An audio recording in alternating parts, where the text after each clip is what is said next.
Evening.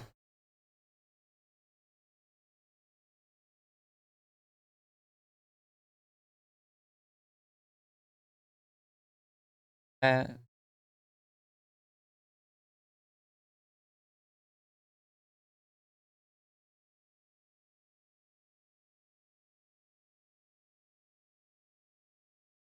think it is. Actually, I know what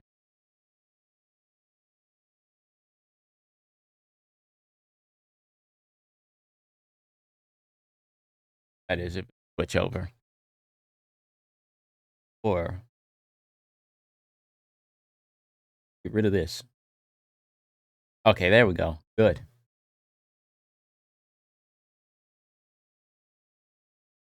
I can just this over. Hopefully it doesn't switch when, but we should be fine. But what I wanted to say was welcome everybody. So actually, let me just play background here. I'll adjust audio levels while I do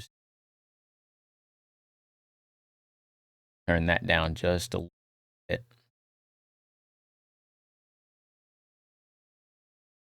75 should be good. Even compared to my voice, it should be fine. But we'll go ahead and so welcome everybody. Today's a special day for me. Today is actually the 5th year anniversary of the day I decided to share my music publicly for the first time. Whether you're seeing this live or whether you're seeing this when it gets uploaded later on down the line, I just want to say thank you all so much for supporting me these past 5 years. You know, I've been spending a lot of this time, just like evaluating myself and, harshly, I'm my own, I can be my own, I can be my own cheerleader, but I can also be my harshest critic too. And I believe a lot of that harsh criticism is well warranted because I've spent so much of my life, around music, growing up, listening to music, just many different life situations I always find a song for. And, music's been a part of my life. I've been wanting to, get involved with music. I've been doing it ever since I could literally hold a pair of sticks. And it isn't until I first started, making music 5 years ago and publicly releasing my first song that I finally decided what I wanted to do with my life and what I wanted to be good at most of all. So, again, thank you all so much for these past 5 years. I really do appreciate it. We've come a long way. So we've come a long way in this amount of time. But I do, and I sincerely desire to go even farther. One day, I just keep, experimenting, just finding different things, finding different rhythms, different melodies, different things to, work with. And hopefully one day I can make that one song that I can literally call my magnum opus, and it can blow the whole damn world. But I still got a long way to go from that. But overall, as far as where we are right now, I'm very happy with it. Like, if you were to compare the reach we had 5 years ago versus the reach that I've been achieving now, as far as like the engagement goes and like more and more people finding out about it, it makes me really happy. It really does. But anybody who's here right now, just let me know if like my voice is too loud or if the music is too soft. I'll like try and adjust accordingly. But we're gonna get started. We're pretty much just gonna do like song by, well, I'll try to do as many as I can within the next 4 hours. So just sit back, relax, and we're gonna go through my musical journey thus far, and I'm really excited about it. 5 years to me is monumental, honestly, because I honestly there were times during these past few years where I thought about giving up, or I thought like, hey, this ain't going nowhere. I don't know how else I can really put myself out there other than what I'm doing now. But you know, when I hear the feedback that people give me and all the constructive criticism that I take notes on and like try and like put towards my next song, I think that more than anything it was the key indicator to just keep going. Like it really, I know it really shouldn't be about reach and everything. It shouldn't be about like how fast you want to blow up or how much you um oh or like anything monetarily, but that end goal for me. I want to make this a monetary something that I can profit off of in the long run. But I'm gonna start off going through some of my going through my first song, and then going through some of my best songs. Like for example, my first one here. I'm gonna go through my first song, and then gonna go through some of my personal favorite songs that I've done over the years, and then I'm gonna go through all of mashups, my mashups and mixes, including two that are supposed to be coming out, this month. One is coming out next week, and the other one is coming out at the end of the month, being made public. But since you're here, you're gonna get a special early access listen. So that's a bit. That's I guess that's the perks of seeing this live. So, and on top of that, I do have a really big announcement regarding my music at the end of this whole thing. So stay tuned. If you're here, stay tuned.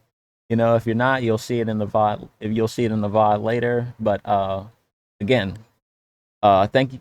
Happy 5 years, and let's go through my very first song.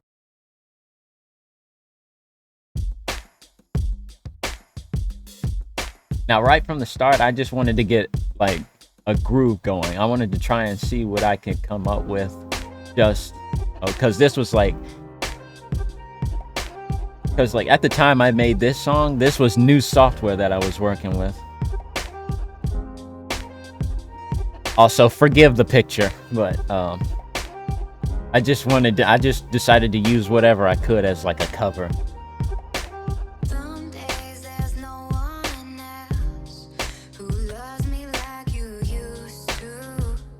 Hear how the lyrics kick in, right? This was like my first experimentation with this kind of stuff.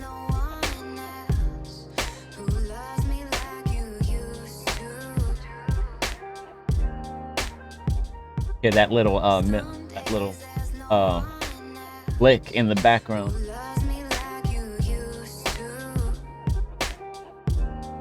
One of my good friends, he says this was still one of his personal favorite songs that I've ever made.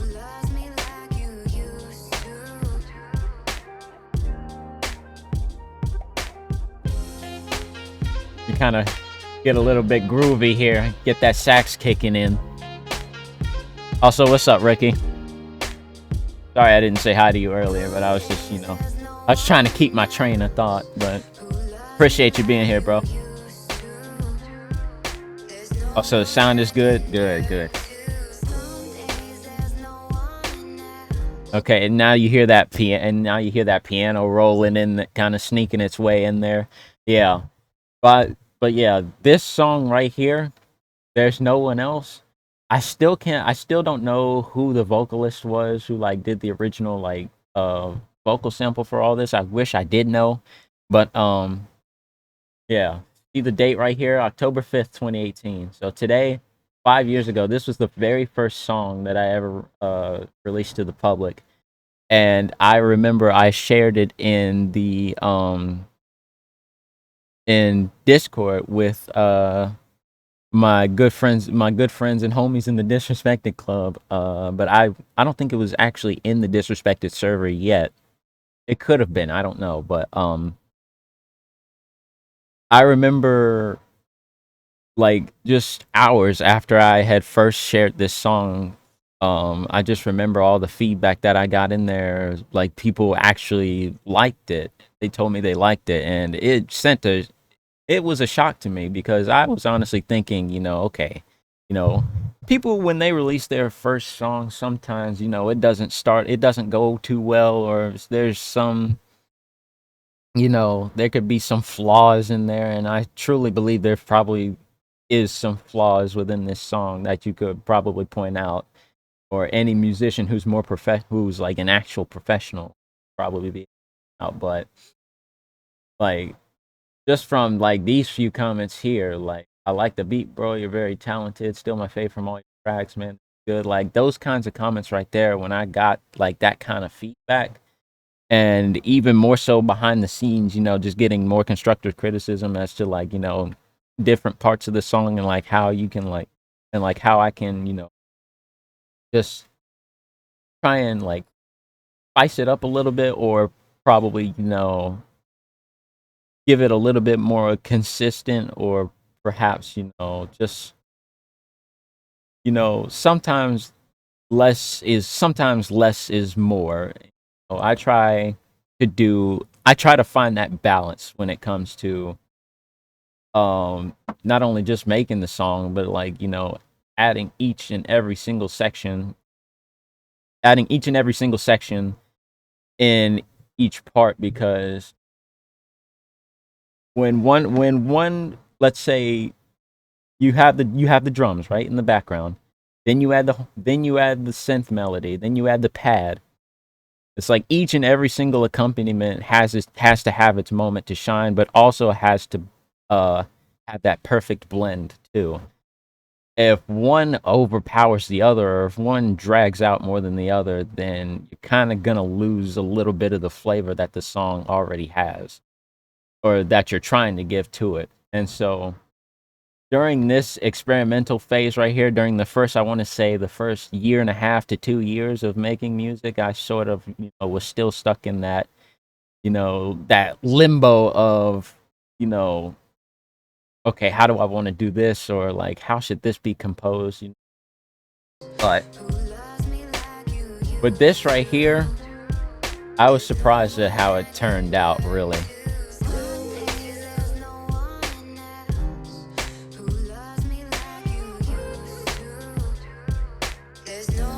Add another little lick in there, like that. Forget my that right there.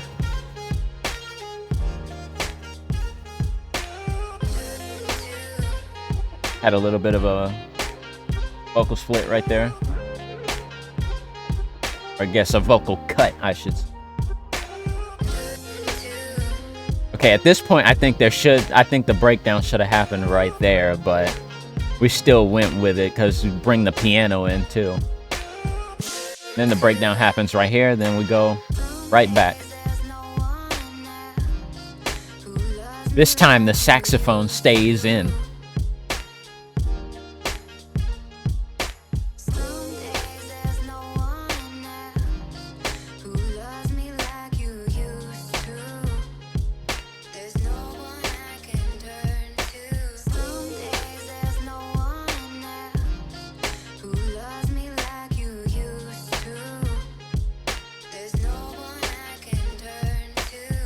And then I think the outro really starts right here.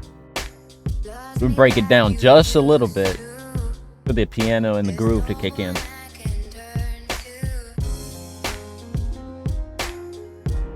Piano kind of solos right here, along with, the congas in the back.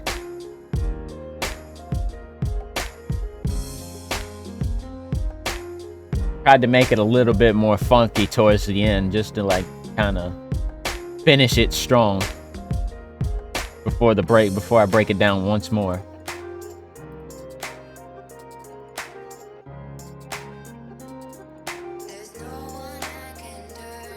The vocals again.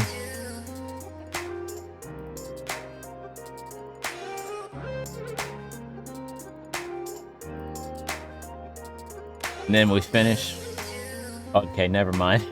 We broke it down once again. I haven't listened to this song in a while, so. Then yeah, there we go. Just the piano.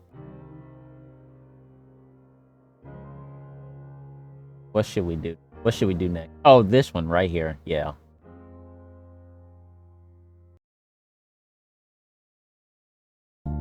Okay, this one is called What I'm Made With, as you can see. This one, oh man, where do I start? This was when I really like tried to like start trying to like I don't know if I should say making my own style or put my own personal spin on, like just like pop groove and stuff like that. But this right here was probably the first, I want to say the first remix, I should say, because this features vocals from an artist. I guess I want to say he's an artist, but by the name of Petite Biscuit. It features his vocals, but I put my own little personal backing beat to it, and I just ended up titling it "What I'm Made With" because I feel like that was the main. I feel like that was the main lyric that I could hear based upon what he was saying and just everything regarding the song. So uh sorry, there's a gnat in here trying to kill him. I'll kill him later though. But yeah, as you can hear, like the little tambo beat with the bass, it's kind of a little like semi slap bass kind of. Then the beat kicks in, and then the bass line changes too, as you can hear. I absolutely love this bass line. After I've made this song here with this bass line. Excuse me. After I created this song after I made this song using that bass line, I started using it in so many other different songs, dude. Like you have no idea. Like I've used it in at least 5, 6, maybe 7 different other songs that came out after this one. But that bass line right there was so good with that backing beat, man. I couldn't get enough of it. And then the lyrics kicked in and made it even better. Because I think this was supposed to actually be like some sort of like electro, sort of like dance. Well, then when you think about it, all music is technically dance music. But this right here, I gave it more of a, I want to say more of a pop R&B type of, maybe not, maybe less R&B, more pop type of feel to it versus what it may have originally been when Petite Biscuit made those lyrics. But right here, I just decided to do my own thing with this.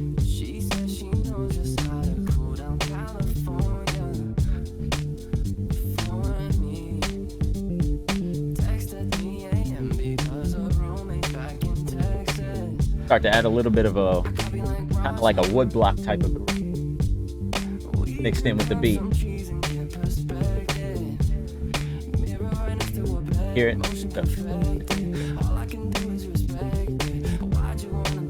Then we got some strings kicking in right here, stringy, like a strings type pad in the background.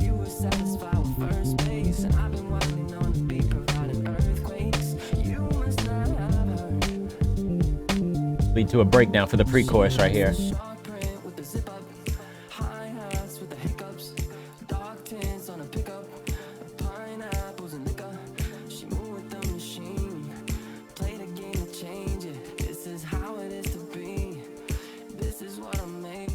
There goes the title right there. What I'm made with. Adding those little bells right there at that part was perfect, I felt. Along with the synth here. Those bells kind of like have a little magical feel to it. At least in my opinion, it did.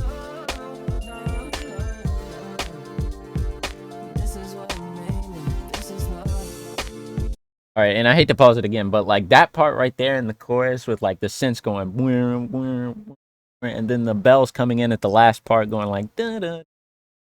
Those bells right there, when I added those bells, I was like, that sounds kind of magical.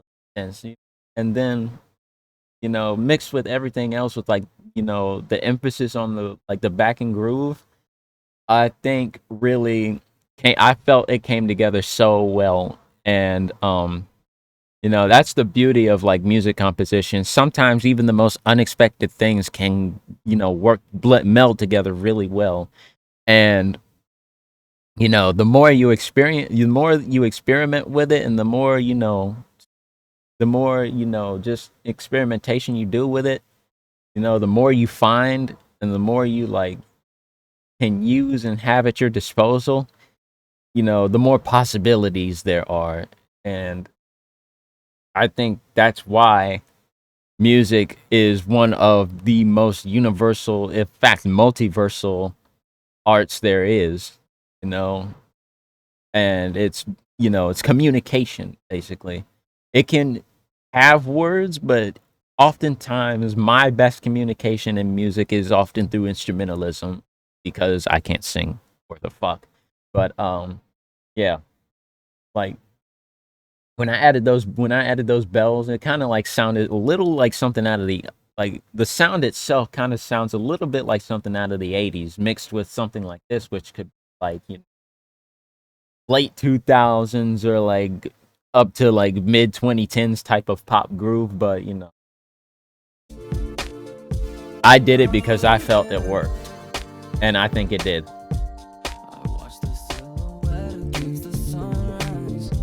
Into the second verse here.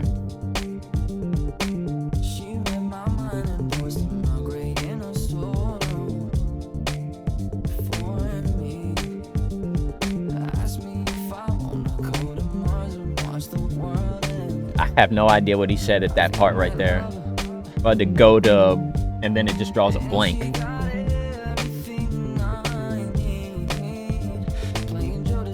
Uh-oh. Give me a second. We're in the red here on OBS. Let me just make sure we're still up here. Make sure the stream isn't dead. I would hate for that to happen.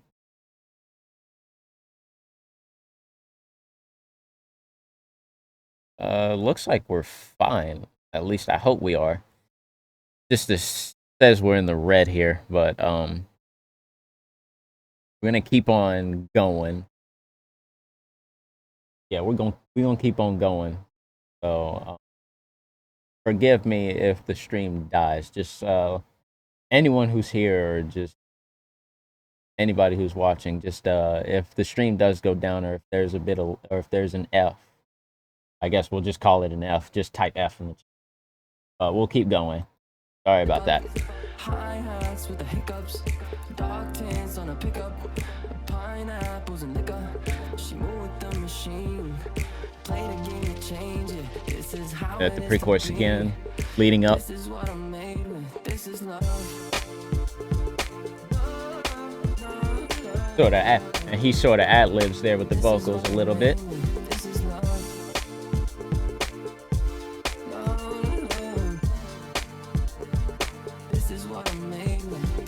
Boom. You sort of like get a little spicy with it this time. The synths are now a little bit more aggressive. The bells are still back there. Start to use a little bit of a different pad to finish it out. See, right here is where the outro will truly begin. Those bells, man. Love those bells. Take that bass back in there. Give ourselves a little bit of a groove session, which is what I love to do in every song.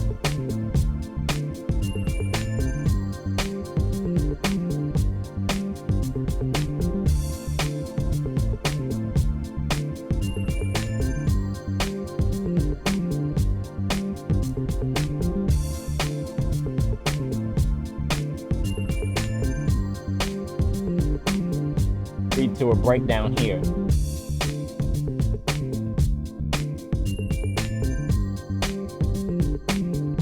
The bass and the bells. Then you got that little pad right there just holding that note.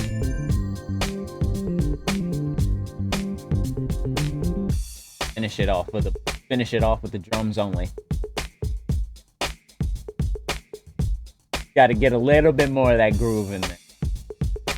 I'll admit it's a little bit dragged out, but when you have fun doing this kind of stuff, like making these types of groove beats, dude, sometimes you just track in it. Something. All right, here we have another vocal track here. For the earliest songs, the vocal tracks were a big deal for me. This right here, I want to know a vocalist by the name of Daya,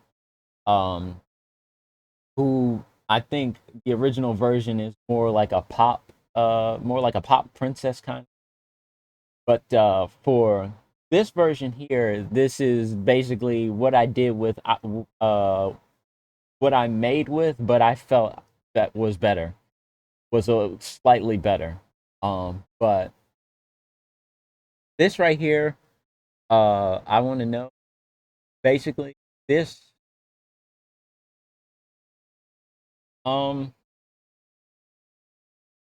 Damn, I forgot. I lost what I was going to say about it. But just basically, I felt like this one right here, I could have sent to someone. But only reason why I refused is because I was still way too early into the thing. I still had a lot more that I needed to improve. There was still a lot that I didn't know when it comes to like music production and that kind of stuff, and I just wanted to say, let me give it a few more years. Let me try and make something absolutely mind-boggling before I even think about sending stuff to any record label. I still hold true to that to this day. I haven't sent none of my music to any label, to any record company, because I do not feel like I that good enough or ready to start. I don't feel like I'm ready. Like I want to more than anything, bro, because that's how you get out there. That's how like the true marketing challenge begins, as far as like um putting yourself out there and all the people you're competing with too. But you know, I still got quite a little bit before I even remotely make a bold decision like that. But that was just the fact that I was getting. People were thinking, "Damn, dude, are you a professional? Are you a like no, by no means." But yeah, a lot of people when I showed this before it released, I hope you haven't heard. I want to know featuring Taya.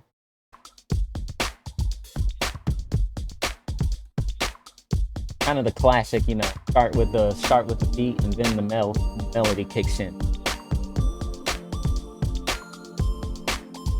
That kind of poppy synth, poppy wah type of synth.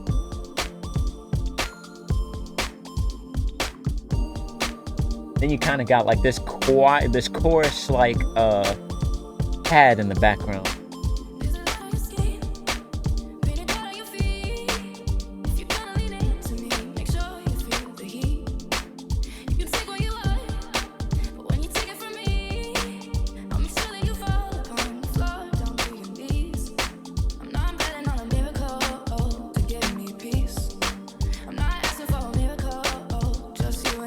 We got the chorus here.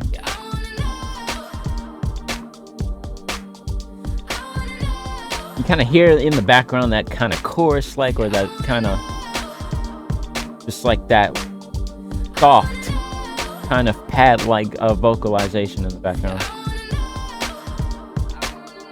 You got the backing vocal right there, or I guess you could call that an ad-lib.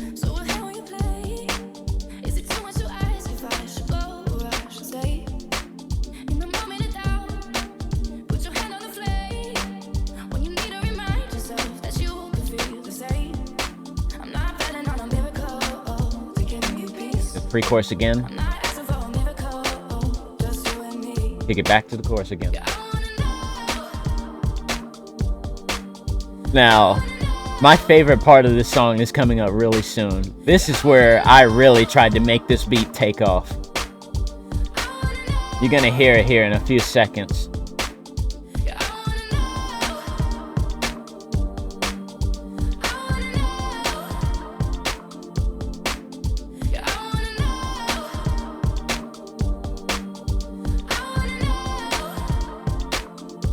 Here comes a breakdown. That was like trying, like that right there. This is the beat trying to take off right now, like really take off, like it's going to space. I thought that was a little neat touch right there. Then you hear this little arp right here. I love that part. I love grace notes in music, dude. I love it so much. Then the groove starts to come. Then the groove starts swinging again. And then Dea comes back.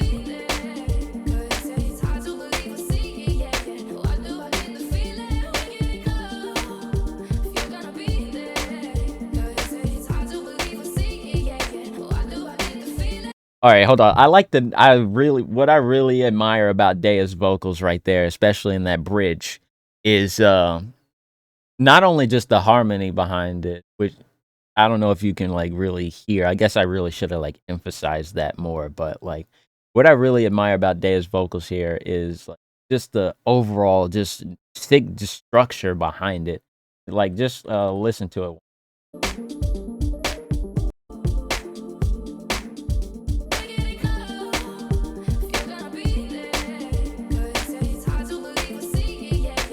That part right there, cause it's hard to believe or see. Yeah. That part right there, I really like that part, especially with that groove and especially with that arp in the background.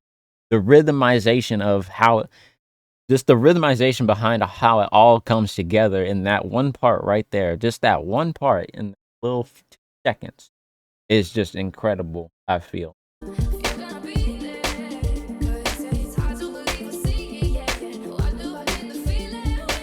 Oh, I love that so much.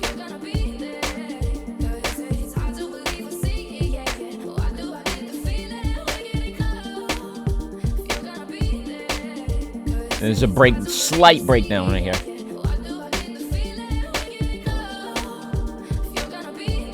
I feel like we already should have gone back to the chorus at that part, but hey, I was having too much fun. That little distant, like I wanna, and then we pull it back to the no, that part right there.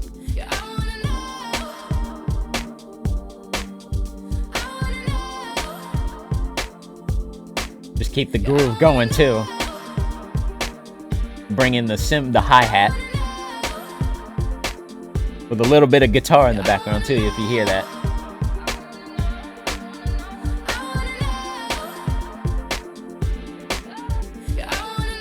Cut it off right there. You have to add libs. And we finish it off with our groove session. With a little bit of tambo too. Shout out to Tambo Club. I'm being a fool right now. Break it down.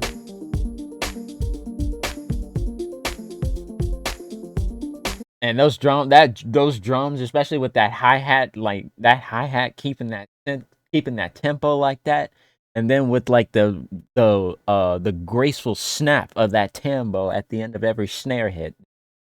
Oh my god. Then of course you got it's broken down with the arp in the background, that arp sequence with the grace note, you know, because I think it made for like a really good finish to this song.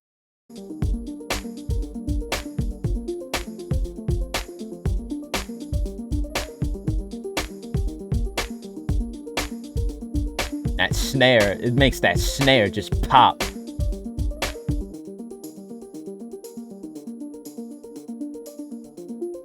I just loved this so much, I had to give it its own time to shine.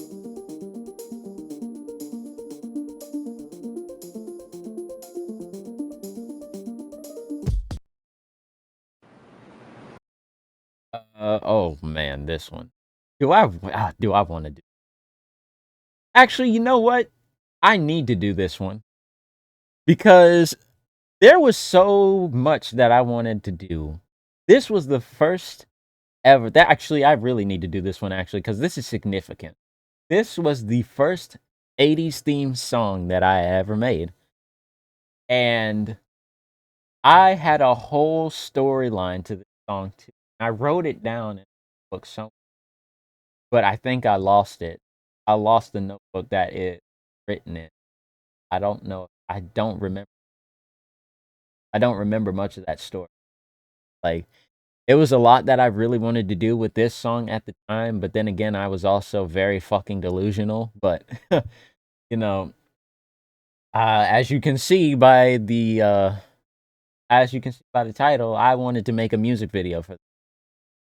It was gonna be like a New York City in the '80s type of setting. You know, it was supposed to be like a crime story, but it just didn't. Things just didn't work out, and I still hold on to those plans, but at the same time, I've probably moved on from the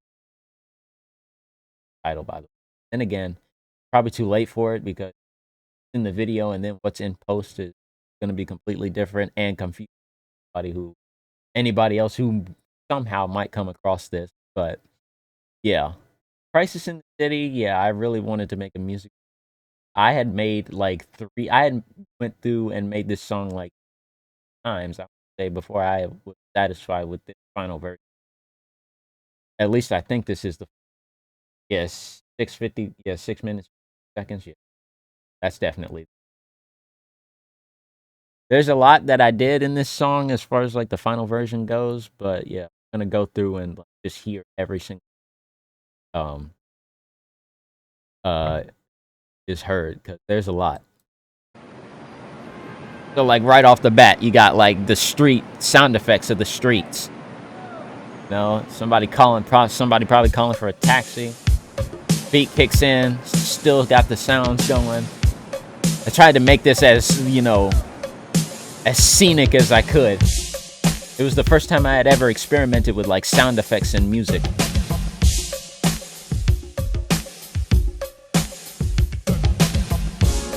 Tried to get it like a little bit of a groove step going before going to the main melody. Sort of like panning down into the city as far as like the opening goes.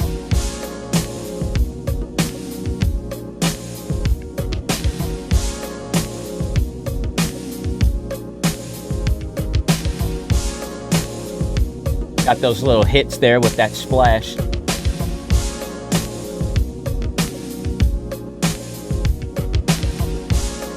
I sort of added a little bit of a clap behind the 80s drums because I felt like the snare behind the drums wasn't hitting hard enough. I didn't want it to hit too hard though. But it still got just like I think the right amount of funk to it. Break it down for the drums.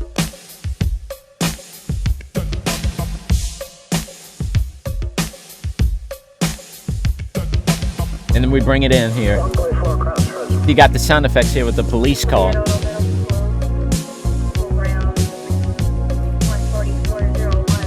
But yeah, hold on.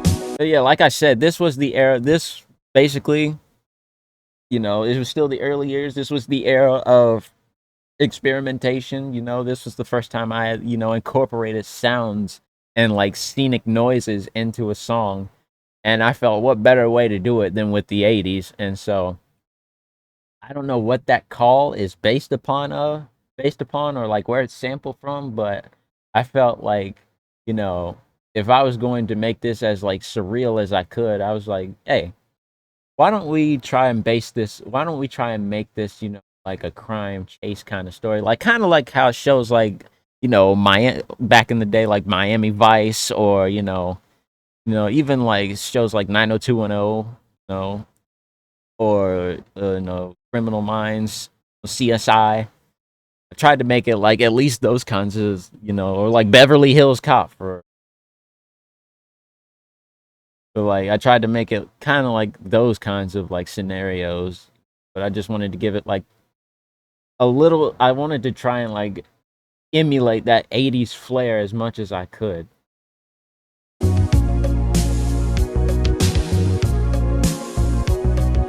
Yeah, you just had like the pads driving the melody right here. Got that little hit there. There you go, like right there. Bring the claps in.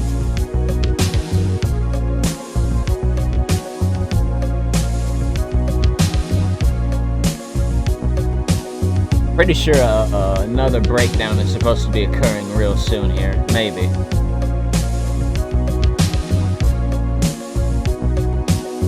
I think we got like maybe another couple measures or so.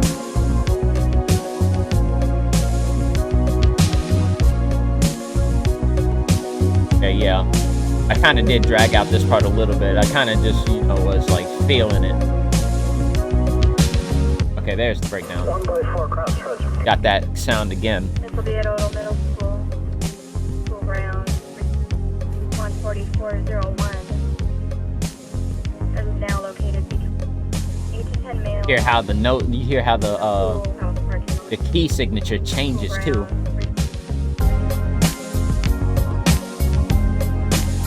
It went from sort of a major to a minor key.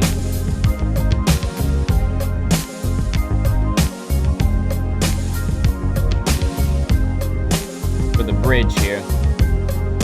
Then we move into the big chase part. Yeah, the sirens, yep.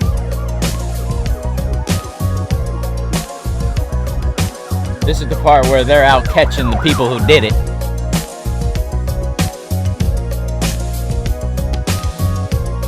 I wanted to give this part like that real epic chase feel. You hear those, like, that bell in the background that's like constantly ringing.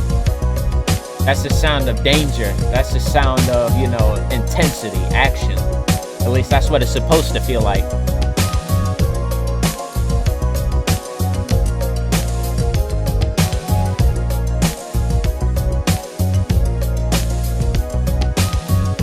Got the bass going like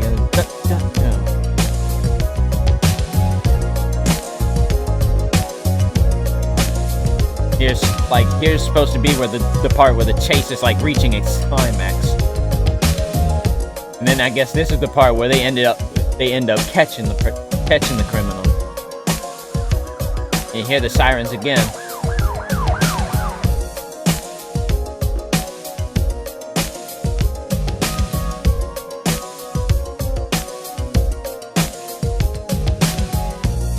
And now they've been brought to justice.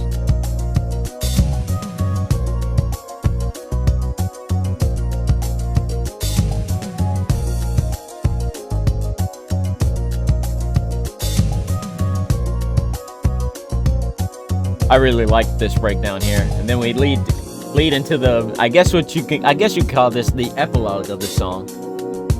This is like, I guess you could say this is like a few days later after after everything's been after the case has been closed, and so there's like a big party in the city. That's what I get from when this kicks in, because the beat changes too.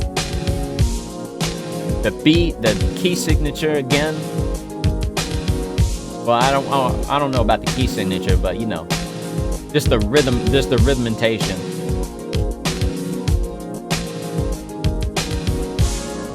Got those hits there.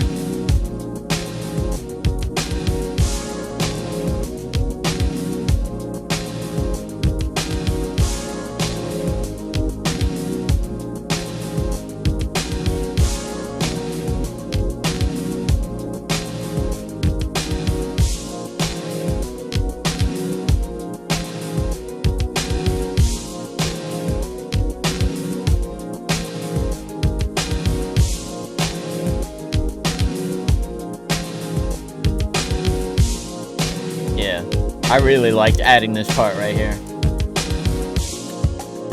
I felt like it was just the ending. I feel like it was just the kind of ending this song really needed. Like something like to keep people like still engaged. especially since I like actually put a story to this.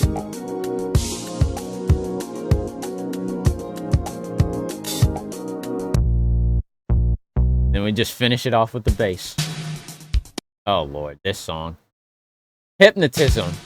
This was when I started getting really, really into making 80s beats.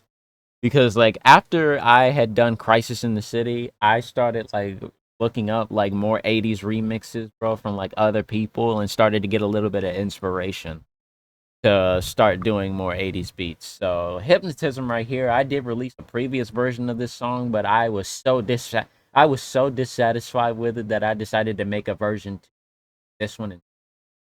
And this one ended up going on one of my albums actually. This one and the last one heard ended up going on one of my albums. It was called Ecstasy, and I don't want to talk about that album really, but I sort of have to because Ecstasy, while it was one of my first albums, besides my self-titled album Derail, which you can still listen to and stream on Spotify and all different other music networks. That album is turning 3 years old on Christmas Day this year, so yeah, looking forward to that. But this song was on on the Ecstasy album, and the Ecstasy album is by far probably one of the biggest mistakes I ever fucking made. I was looked back on it, and I should not have released that album because I there were so many, there was so much that I was detecting within the album that I just, I it did not, sit right with me after releasing it. It was a learning experience, but it was possibly one of, if not the biggest flop that I've ever released. But hey, it didn't demotivate me. Clearly, it didn't make me want to give up. It just made me really, really want to work my fucking ass off to, make sure that I am not only doing better when it comes to making music, but also, getting more of the idea of like what it's like to keep listeners engaged when it comes to um you know when it comes to what I put out, how I do it, how it's made, and also like the structure overall. And as far as like it taught me to be way more meticulous about many different aspects within a song. So as much as I hate that album, I also have to thank that album for everything that it taught me and all the lessons that I learned from that release alone, you know. And I got like really good promotion from it too. Like hell, I would go deeper into that, but I don't want to like, put too much out there. But like it was shaping up to have a lot of potential, but then after, I want to say like maybe a few months to a year after I had released it officially, I was just like, man, I don't know what the fuck I was thinking. But hey, you win some, you lose some. That's part of the journey, part of the experience in being a musician. You're gonna have some successes, and then you're just gonna have some brutal fucking failure. That one was a failure, so hey, it is what it is. And, just like, whenever I have my next album coming out, I'm hoping that it can be much better. I'm making it much better than that one. It's been about 2 years actually since I've last released pretty much anything, on any music platforms really. I just mainly upload everything to it costs money.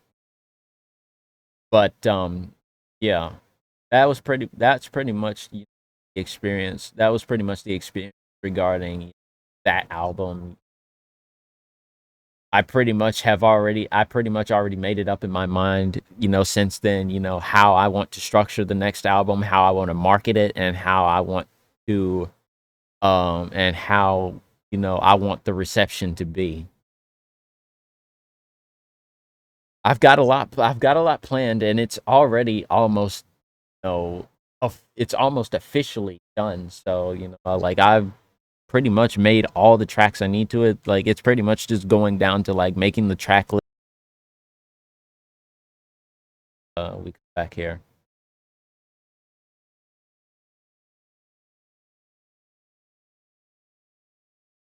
You good? Stream died for a minute there. I'm looking here, but hopefully everything's good. You know, network connection, and all that kind of shit. The internet really hasn't been that good lately. It's been absolutely terrible.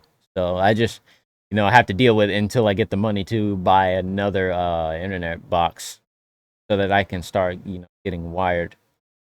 But other than that, I'm gonna try and play hypnotism. Hopefully the connection stabilizes back within the next few minutes. Hey, here's hypnotism version 2. Once again, we just start with the beat. I won't like be on that screen for too long here. So that's be a little bit strenuous on some people's eyes. Got the keys coming in here. Hear that bass in the background?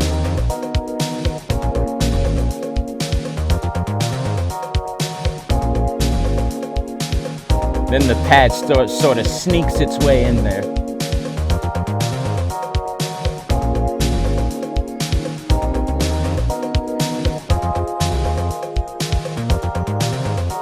Okay, y'all hear that back there? That dun. Though I like to call those kinds of instances, like those kinds of entrances in there with that kind of like that distant sort of melodic feel. But I like to call those whispers, like that, like melodic whisper in the background behind the main keys, uh, mixed in with the bass line too. I like to call those. Hear that?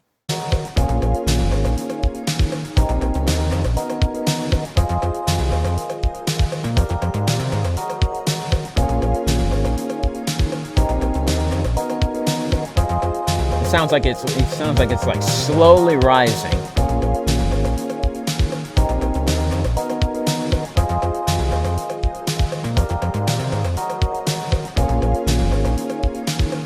I think the breakdown is about to happen in like a couple measures here. Sort of got like another like little background synth in the back. Okay, here we go. The groove is sort of like getting funkier now.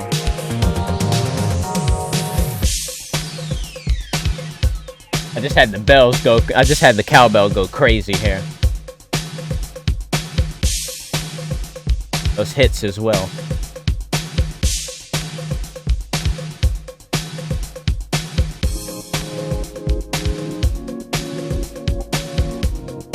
Added a conga to the percussion. Just let this like monotone, almost, like tritone pad, but it take the lead here before the keys come back.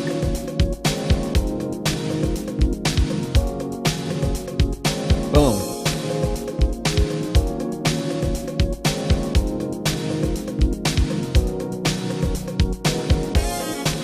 A little bit of surprise saxophone right there.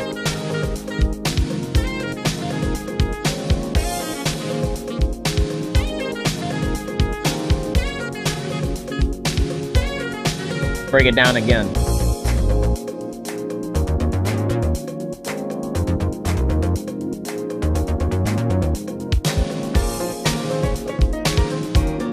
We got the piano in there, kind of giving like a that piano part right there. Sorry to pause again, but like that piano part right there, I kind of wanted to like do a little bit of an homage to like artists like Gloria Estefan and Irene Cara, like music like that. Even like with I know there's that it kind of gives like a little bit of a I don't know, like a bossa nova kind of vibe to it, like with the way that piano is kind of like like the way that piano melody is kind of like structured. I thought it kind of added to the 80s groove a little bit. I thought it added pretty well, but Yeah, that's kind of the vibe I wanted to give it. Like, I kind of wanted to just like throw it in there as like a surprise along with that saxophone segment.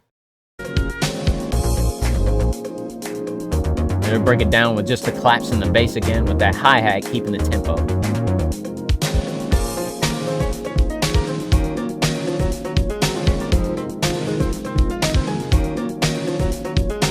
I just love how it was able to like change key signature with each like, yeah.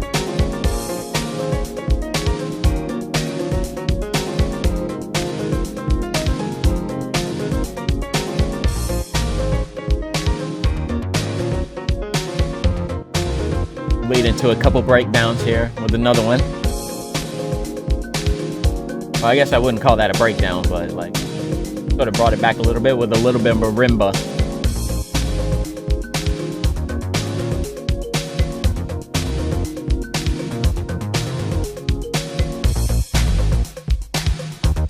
This was another, you know, sort of experiment with variation.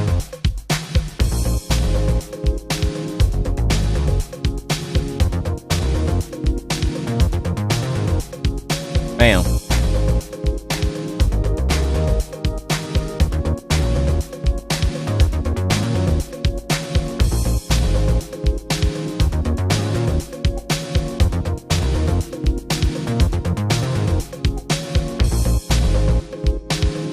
I think this is the very end here. Yep. Break it down once more. Got the cowbells going crazy again. Boom.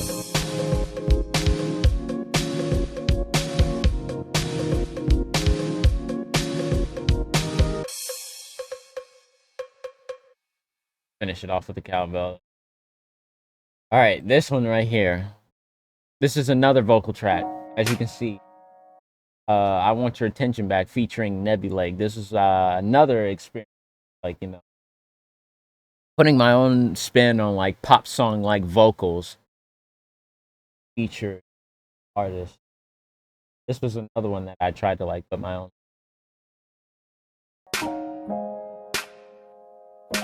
Got like just the snare and the piano here.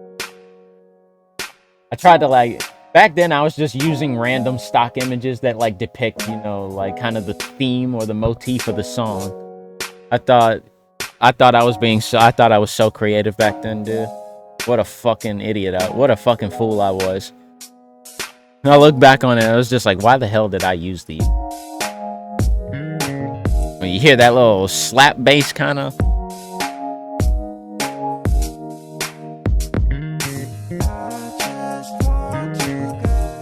It's crazy because to a beat like this, when you hear that slap bass, it almost sounds like a little too jazzy for a song like this. But I thought, you know, hey, you know, I always like to do the unexpected when it comes to, you know, when I make music, you know. It's just how I prefer to do it, you know. A lot of times, you know, people say, "Oh, you can't put this with this," or like this doesn't really go with that. I try to say bullshit. Well, watch this, but you know, sometimes it works, sometimes it doesn't, you know. I just like to do whatever, you know, people say, you know, you can't do. I like to make it possible. At least I try to. And still try to make it sound like something you would definitely want to vibe to. Especially that last part when it just like interjects in at the right time when nothing else is happening. Got the pad slowly making its way in.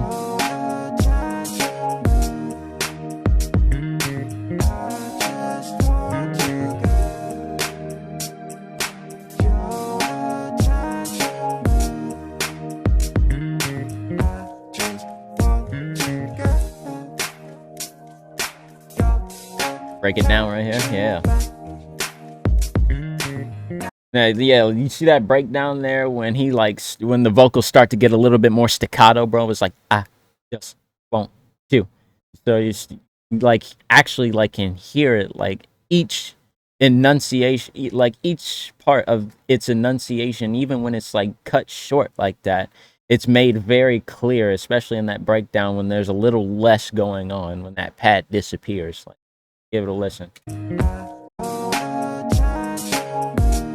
The pad's sort of like the keys like are following it. And then the bass again. Pad comes back. I feel like the pad should have come back right here. Hey, that's part of learning.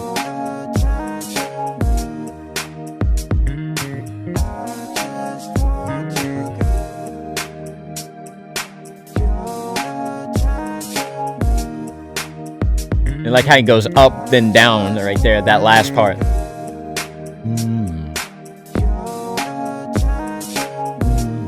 Yeah, you hear that?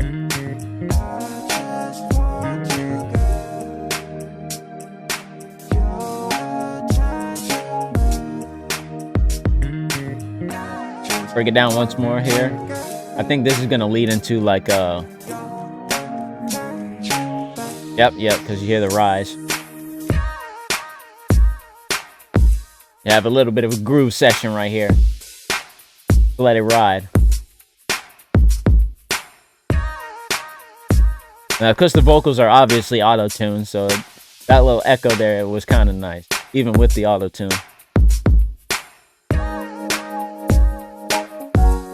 Keys sort of start to make a different like kind of melody right here, almost kind of like into a minor key now.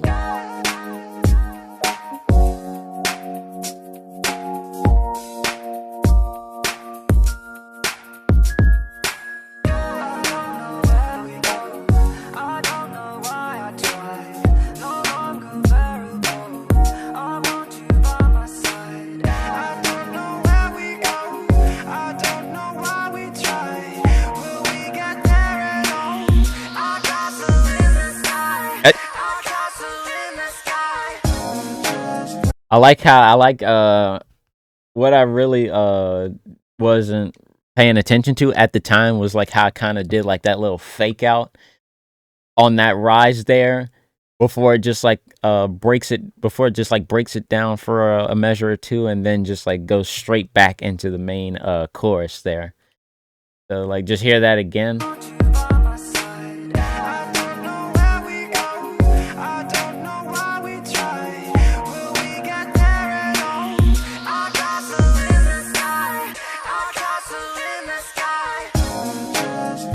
Yeah, like right there. Right. You got that cymbal hit right there. Sort of made it a little quieter at that time.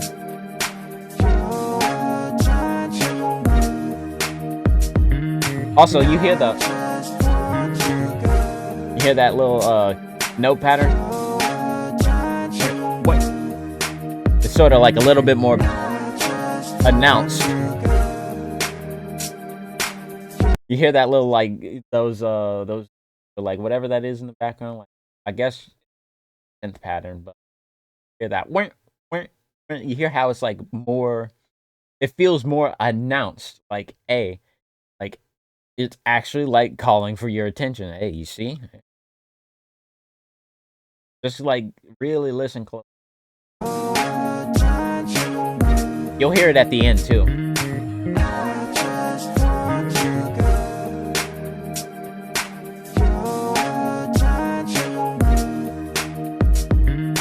That bass again.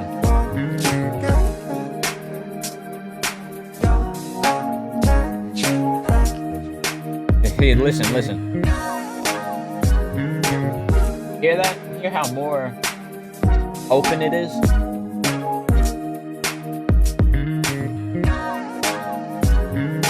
So, the vocal app. About to go into another breakdown.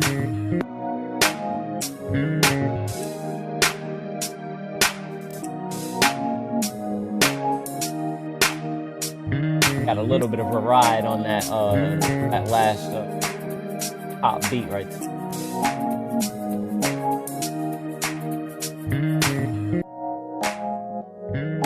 They were were quite a few breakdowns.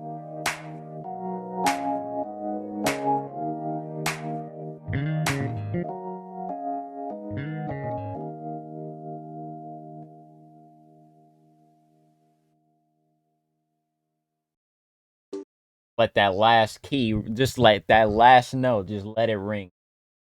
I love doing. Uh,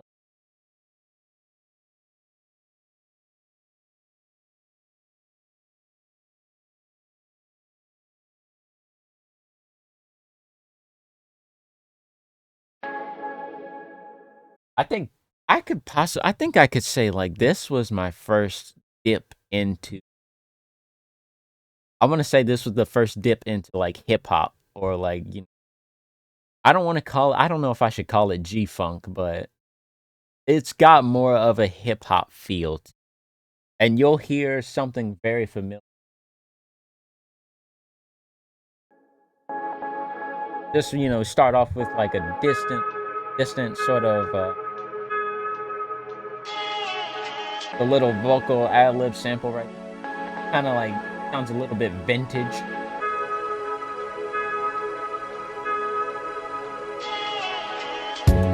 Then the then the bass and the kick and the hi-hats kick in, just giving us a bit of a precursor before the beat kicks in, the full beat. And you hear that bass line? Does that sound familiar?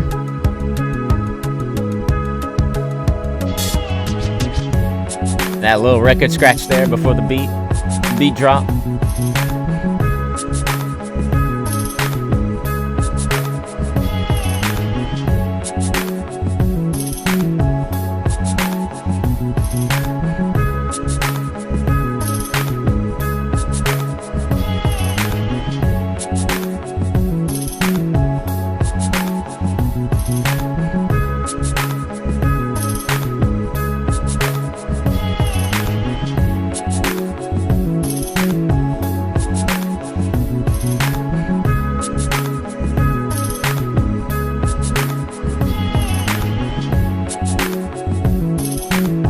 Hear those distant vocal ad libs out there, sort of bouncing with the song as it goes quiet and then comes back, does the same thing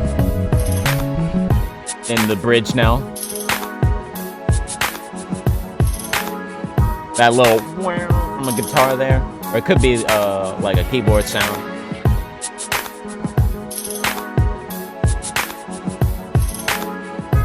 Hear that little back there? Yeah.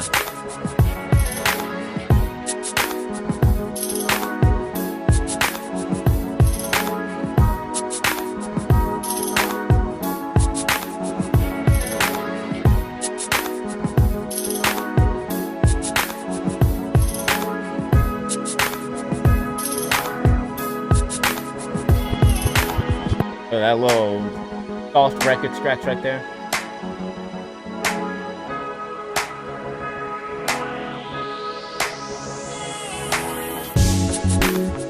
Right back to the beat. Some cymbal hits too to like emphasize,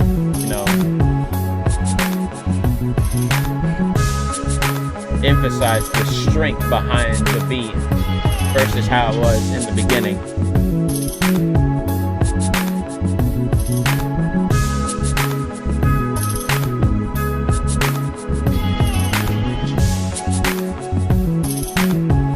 The distant ad libs there.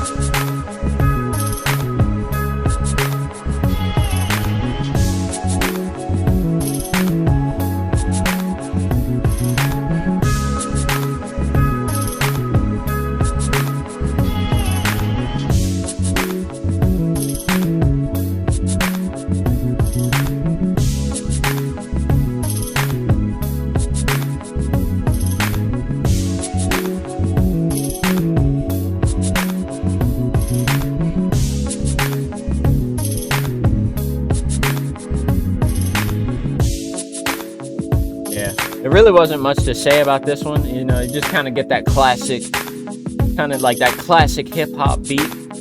Then you like mix it with like a very distant, a very like soft, but sort of almost. It's got that hint of softness, but it's kind of pungy too. With the pad, and then you got the distant vocal ad libs in the background, and along with the like that vintage vocal type sample that you hear off a record player or something. Mix it with that funk bass line, bro. Yeah, this was definitely like my first dip into hip hop type music, or like my own style of hip hop beat. Then I'm gonna go. Some of these I've covered in like my other music, and I've like my other music anniversary streams. So like if you want to see those, there's also I believe those are also on YouTube as well. If you want, there are also those are also a lot of songs that I've covered on those streams as well. But I'm gonna move to some of the ones like I may not have done or that I don't remember doing on other streams. I know for sure I got to go back to this this song right here. What can I say about this song that I haven't said already?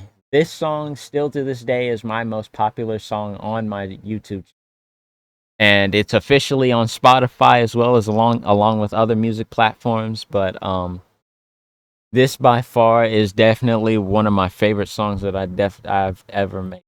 Um, by a long shot. I don't know if it might be in the top 10, but I've made a lot of other songs that could possibly, dethrone it from there, but it could still, be top 20, but or top 15. But we this song was made in April of 2020, as you can see by the date there, or it was released April.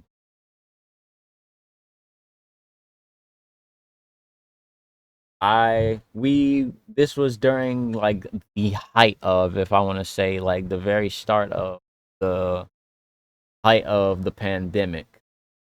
For anybody, if you know, you know. I don't know how you don't know, but if you know, you know. But yeah, I wanted to make a song that could really, emphasize, a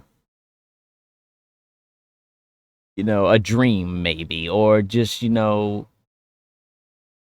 of like to make people, just like sort of like, okay, just like calm down, just sort of, you know, all this terrible shit that was happening in the world during that time, all this bad news everybody kept getting, just it was just a lot of everything in like the worst way possible that was going on. So I just wanted to make a song that could convey a message of, not just necessarily a silver lining, but like, what we what can come if if we believe hard enough, and if we like just make the effort to just, if we just make the effort to just improve situations ourselves. You have to. It was sort of a message. We have to take on ourselves to make better days come. Because what we were facing was possibly one of, if not the biggest, global crisis, one of the biggest global crises in recent history. I wanted to put a song out there that could not only reach people and communicate them to the soul, but also I want I wanted its message, even through its instrumentalism, paint a picture of, just the world in a better state than it was at the time. People are able to, be with each other again, able to come together, you know, have fun, laugh with each other, instead of just, being forced inside their homes, not, everybody having to be alone or isolated. It was a sad state that we were in, but I know I know it was for our protection. It was just like it was a really sad state that we were. It was crazy. You know, it's tough to believe that we went through that for like almost, an entire 2.5, 3 years. But looking back on it, we lost a lot. Lost a lot.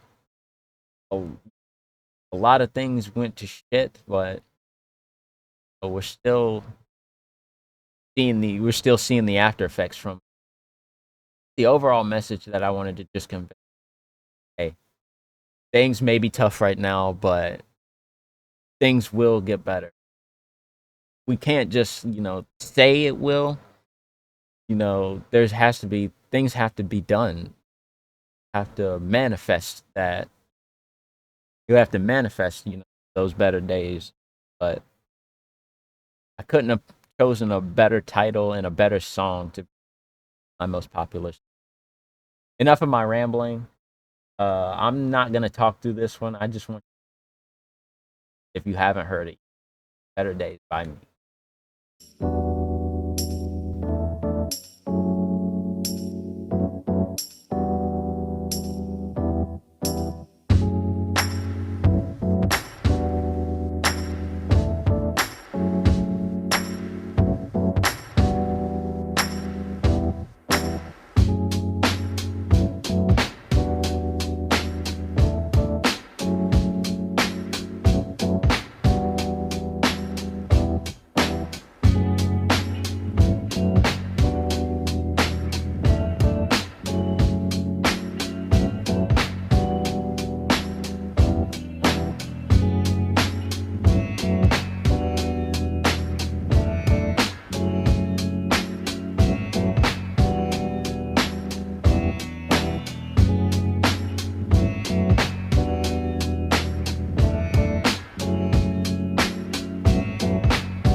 I know I said I wasn't gonna talk through this, but I'm sorry.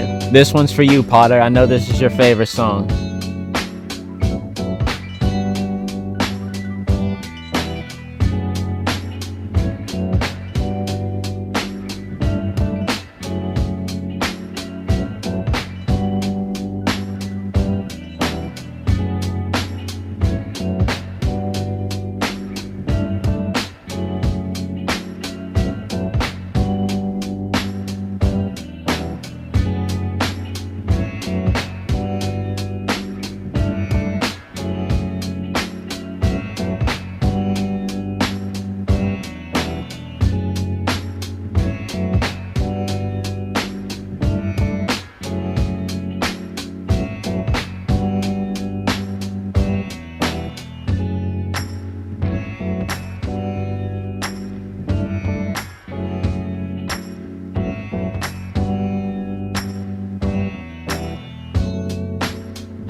There we have it. That was Better Days. Still my most popular song to date.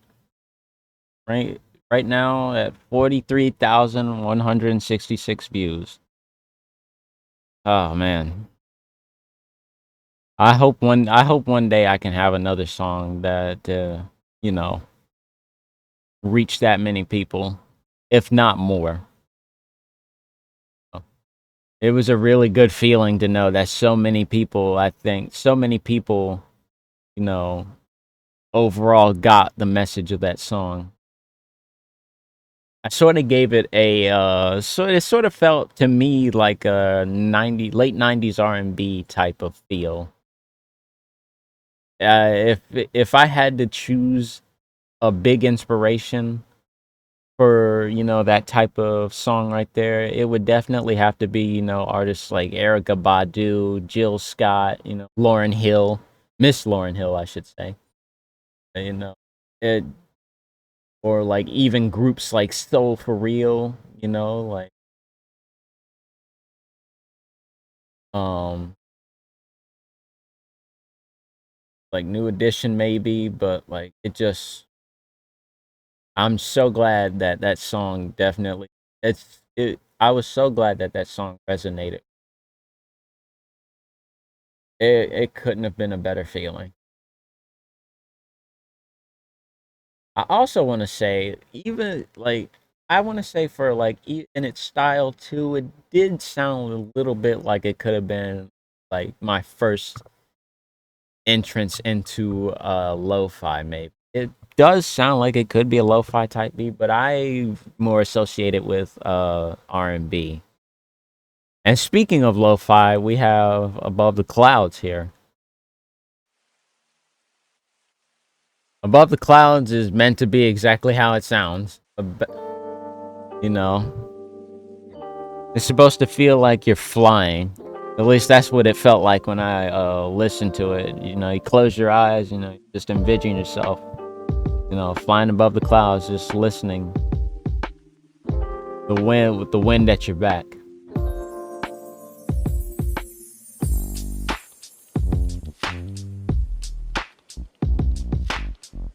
And it's not like speed flying either. It's just like a gentle float in the air. Like gentle gliding. It's supposed to be like a relieving feeling, if that makes sense. Just kind of hear how the melody goes from like major to minor in that little bit right there. Goes major. It goes minor, I think, right there. Add a little bit of guitar in there. Just nothing too crazy, just like simple strums there. I'll go back to it so you can hear it, because I talked over it. Hear a little bell back there too. You'll hear it again. Listen.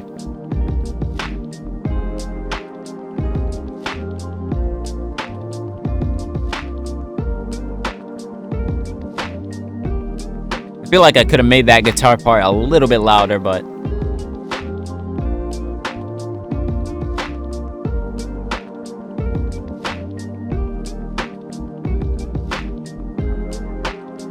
you can still kind of hear it though. That little guitar lick there. Go right back to the strums. Feel like I could have done something a little bit different here, but I wanted to just keep that relaxing feeling.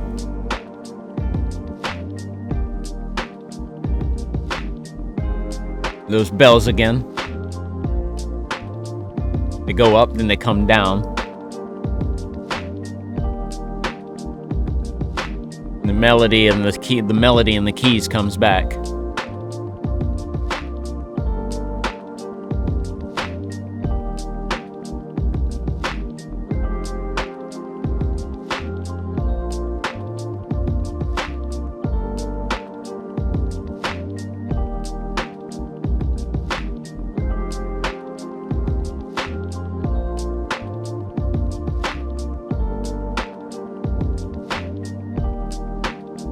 Yeah.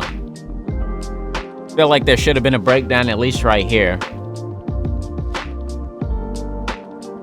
Yeah, I feel like this part went on a little bit too long, but I just kept, I was just feeling it so much. That relaxation vibe. But that's that feeling of just like, know,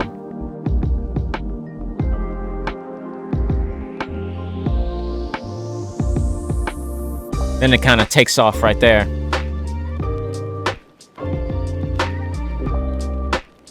It's almost a bit of a shift, Then then we come back. I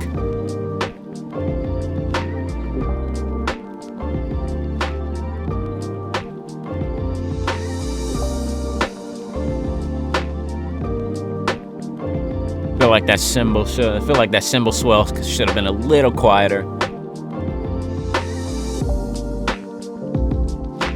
Duh, duh. Structure in the keys starts to change too. Duh, duh. Rise again, go straight back. We got that guitar lick back in it too. The beat kind of gets slightly more groovy too.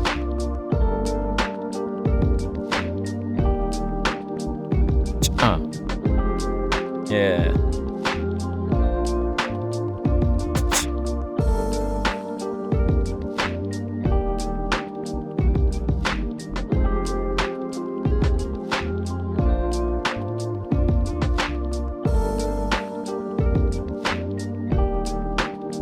The groove just gets, get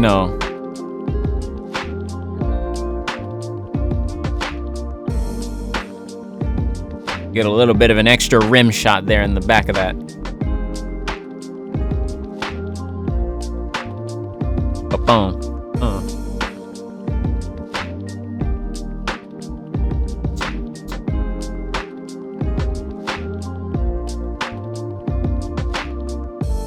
I can't remember if this song made it on the first album or not. I'm trying to remember. I think it did. I can't remember. I'll have to check it either during or after the stream. But I'm pretty sure it did.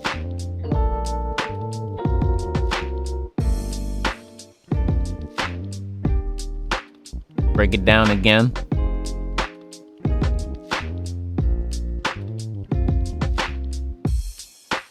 So to just break it down for the drums only. I used to do that a lot, just breaking it down for the drums only to finish it out. That's Above the Clouds. This was another one that got a lot of views as well. 1281. This one's been out for 3 years as well, so definitely another good one that got quite a bit of attention. What's one that I know I have not covered at all? My other anniversary. You see right here, around Dark Euphoria, this was like late 2020. This was when I started experiencing with visualizers. Shout outs to Alex Hero 8 for, recommending as far as like a way to like give a little bit more flair to videos behind the song.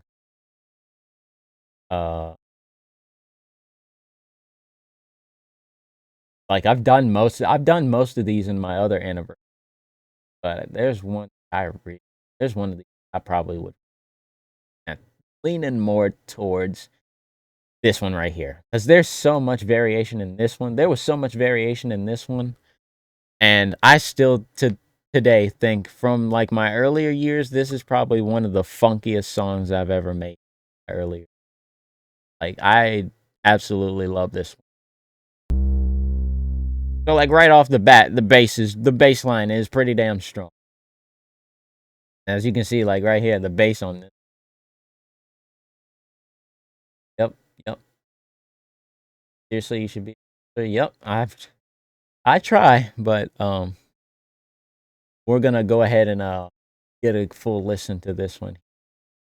Like already, like you can hear how strong that bass is.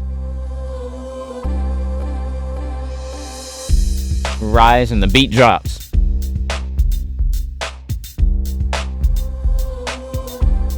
Almost like a got the triangle in the background.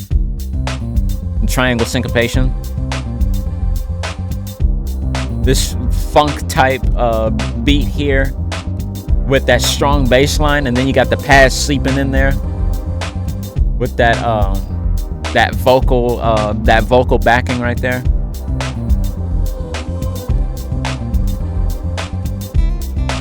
And then bring in the guitar. Acoustic, by the way.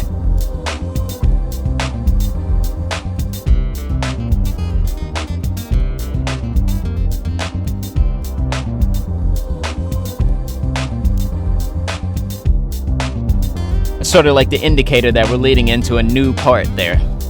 That 1, 2, 3, 4. Sort of change the key a little, sort of change it a little bit. 2, 3, 4.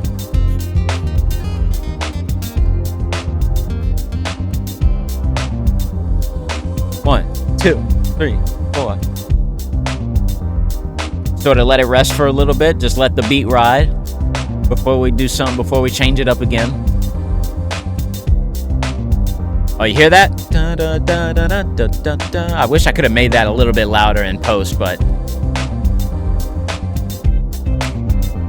we start to bring in a little bit of a funk guitar in here. So you see what I mean by I said there's a lot of variation in this song. Like this was like my first. I think I want to say this is the first time I actually felt proud of actually like doing a lot with a song. Cause like it was so the beat itself was so funky, especially like with the. Then you had the triangle syncopation, was like the ding ding. And then that bass line was like doom doom doom doom doom doom doom doom. And so and like when that all came together, I was just like, how much can I add to this without dragging it out for too long? And of course, it still ended up being nearly 6.5 minutes. But hey, that's just how it is sometimes. When you actually have fun making music and you actually like have a love for what you do, you don't give a damn how long it ends up going on. Like there's artists from back then who have made songs over like full versions of songs that have lasted like over 10 to 15 minutes long. Like even some of the most famous like classical music. Some of the most iconic classical music is like over 7 to 10, sometimes even 20 minutes long. And it's just from just like that pure sensation you get when you absolutely feel like you love what you do and you're having fun with what you create. And then you feel like there's so much you want to express. You feel like you have to put it all in there, and each segment and each single section gets its own moment to shine, and each gets its own little cue as well. That's the beauty of what music is. It doesn't have to be too long. It doesn't have to be short. It doesn't have to be too anything. It's all about what you put where and finding the right play and finding the right place for each part and each accompaniment. Just simply, you know, it's about I want to say it's more about the it's pretty much like art. It's pretty much like what's a good word? Um each section gets its own articulation basically. Whenever like you put like different rhythms, like different melodies and like um different like rhythm structures and like note patterns and stuff like that in different parts of a song, it adds to that engagement, I believe. Like that's what keeps people listening. It'd be like, oh, this part's different, and be like, oh, this part's different too. Or like, hey, I really like that part. It's like, can we go back to that? And then like you're leading straight into another part, like that could completely spice it up, but not too much spice stuff. That's what I feel like that was like my main like the main idea behind this song. Like there was so much that I put in it, but at the same time, each own section was unique and got their own chance to pull the listener, keep pulling the listener in. So, you know, you got a little bit of a guitar, little.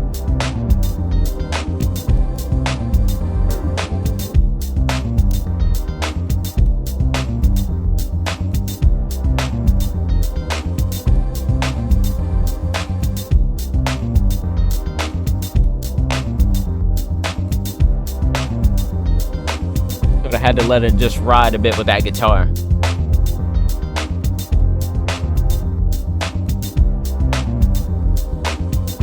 2, 3, 4.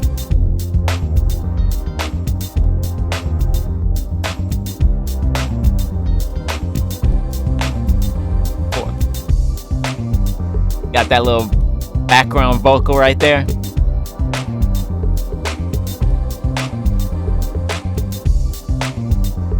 That little cymbal hit right there. It tells you that something's about to happen.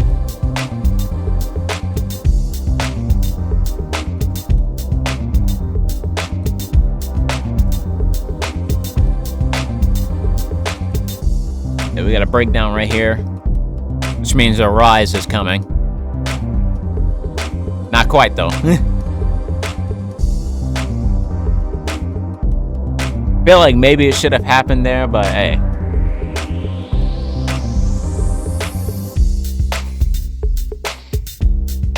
Sort of like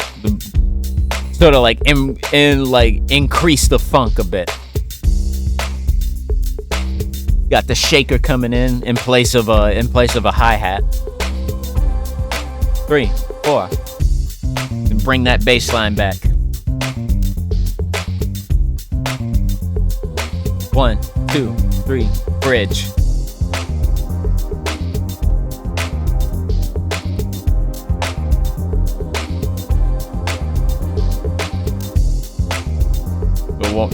Do it one more time. Get people ready to bring it back, bring the funk back.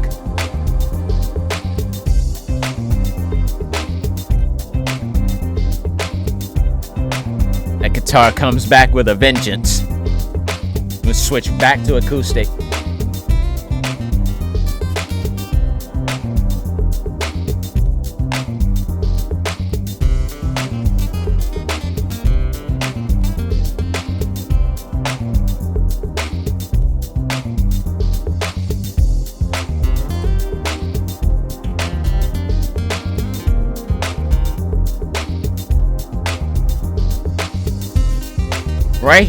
Right here is just when we go full funk mode. Like, here we go. Listen to all that percussion in the back. All that syncopation just blending together.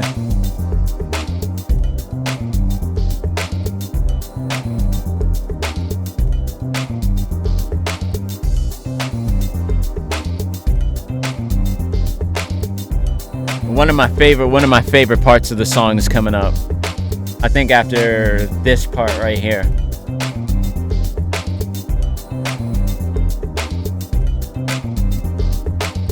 Yeah, here we go, that guitar.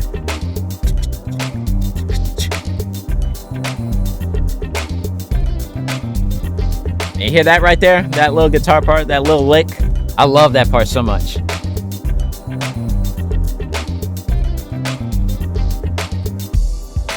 Here, break it down again. Hear those backing vocals again. That little guitar part right there, I had to throw that in there. 1, 2, 3, break it down. You have to finish off with that funky bass line, dude. But close it out with that little boom right there. Right there, that at the time, I believe, was probably the funkiest song I ever made. That at the time, I think, was possibly that I ever made. That and the Burj Khalifa, which is still criminally underrated. I still don't know why that song didn't get that much, but we're not gonna dwell on that. Um, there's okay, so right around here, after releasing "I Can't Wait" and "Lay Back," those were my first. Those were the first songs that I ever released from making music in FL Studio. And after I discovered FL Studio, dude, the game changed completely when it came to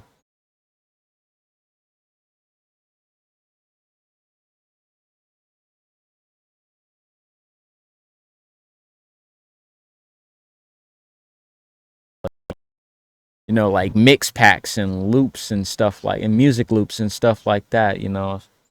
I started learning more about how to like put my own spin on, just different in so many different genres. I started delving a lot more into stuff like but I didn't retire the old music app that I was using, because I was making music through my phone, especially through my in my earlier years before I ever got like a whole PC setup and all that kind of shit. But yeah, after I Can't Wait came out, bro, that was like my first venture into FL Studio.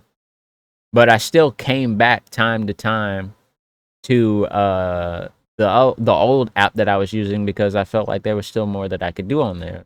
Such is the case with Midnight Aura, which is another one of my favorite songs that I've made. I'm gonna skip ahead a little bit here, halfway in, because I'm hoping I can get this song re-released on Spotify soon, or like everywhere soon, because this was a really good song that I made. You want to talk about 80s? You want to talk about 80s post-disco era, bro? This was the one right here. I felt like this was my best song off of the Ecstasy album, because this song was on there too.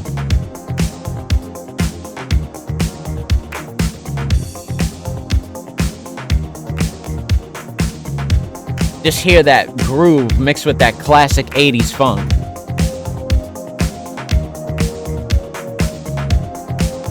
It just sounds like something you'd want to dance all night to. Hence why it's called Midnight Aura. Like, just imagine dancing to this under a beautiful night sky.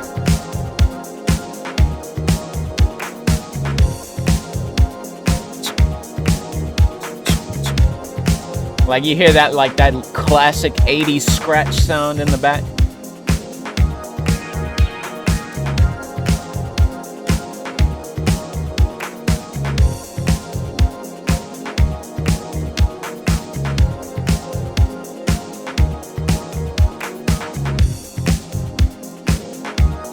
This song, I believe, is definitely still criminally underrated.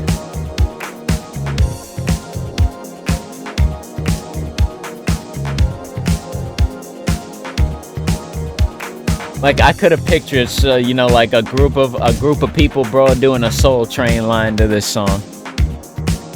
That would have been that would be fucking dope, honestly.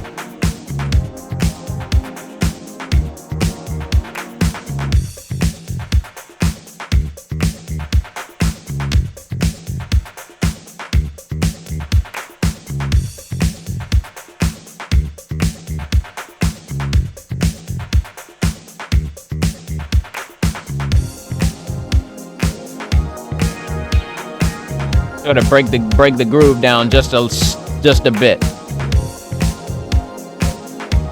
But still keeping that funk.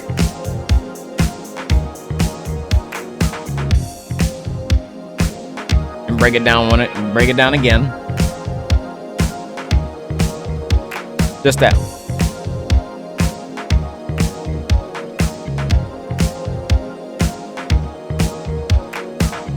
It's like that, them keys, just like doing that. What?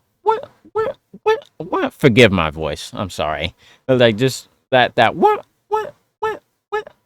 Like, when it, like, I feel like it's like pounding, like not necessarily pounding, but just like it's accenting it's accenting on the groove, on the beat too.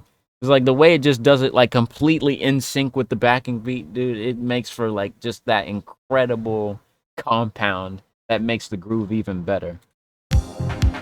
Like just listen, like especially when there's like no cymbal or shaker behind it, just pure boom, boom, boom.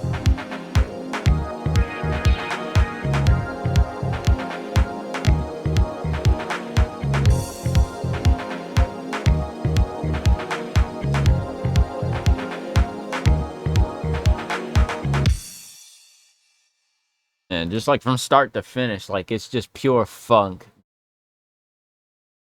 It's just pure. I really loved making that one. Granted, it's a little bit longer than it, and it's a little bit stale in some areas, I would say, but it's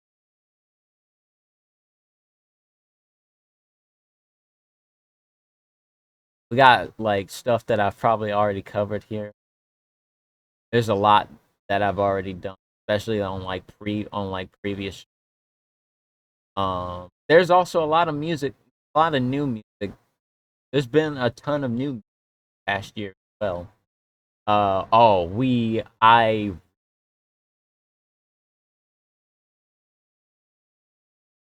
really need. I feel like I've done this. Go a little bit further ahead here. Oh, this one. Oh, this one. This one makes me so upset for one main reason. I I felt like this was I at the time I felt like this was the one. I felt like this was the one right here. Just listen. You'll see why. You'll see why I thought that. Just listen.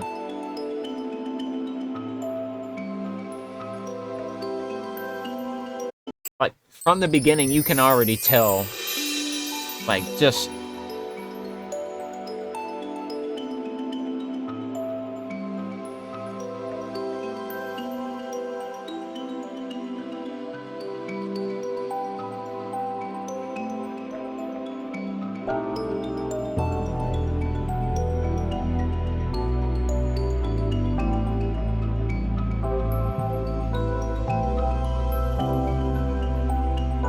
sorry the video's lagging. The music isn't though, hopefully.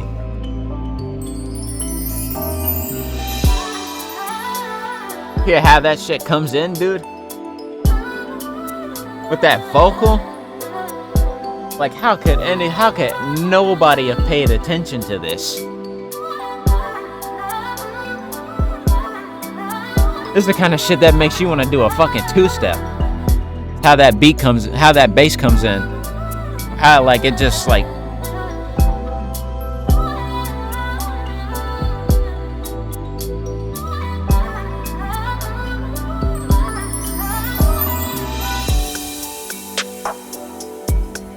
I don't know how anybody just straight up passed this up, dude. Like it made me, I'm not gonna lie, it did make me a little upset that nobody paid attention to this one. I honestly thought this one was gonna blow people out of the water, bro. But not a lot of people found it, and I tried to market it as much as I could. I even just recently put out a TikTok promoting it again. So anybody who's on TikTok and hasn't followed me yet, please do so. I promote strictly only my strictly promote my music only on there. And I'll be promoting a lot of my older work too, so it can get more attention. Just listen to that vocal, dude. Uh-oh. What just happened?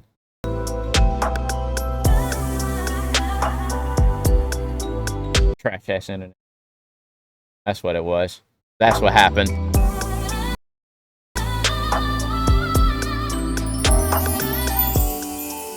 And we break it down. Just listen to that beautiful pad with that bell-like keys, that bell-like melody. Like, it just sounds so enchanting.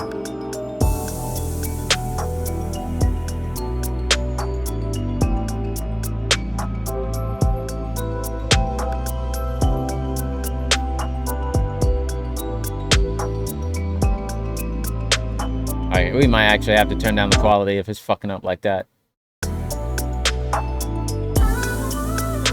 We'll do 480.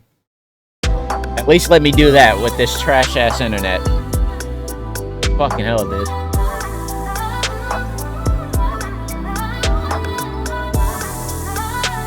That vocal is so beautiful, dude.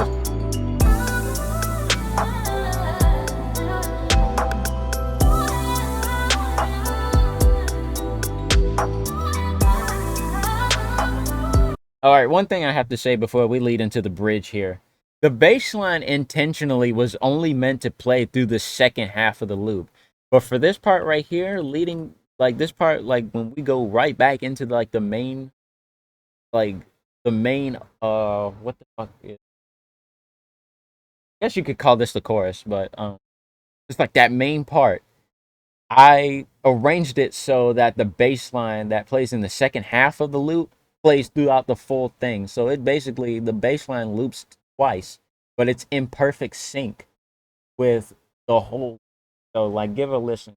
Like, you'll hear it. I'm gonna like just compare it as we listen.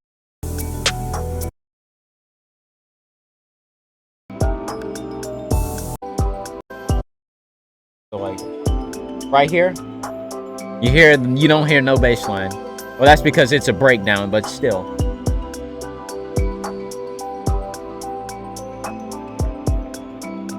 Then it comes in right there.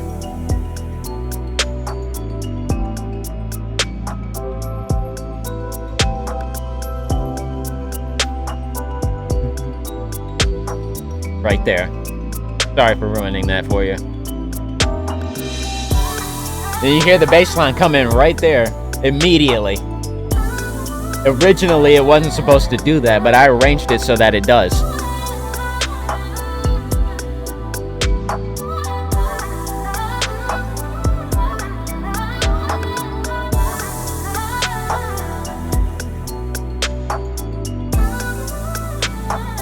And again, that beautiful fucking vocal, dude.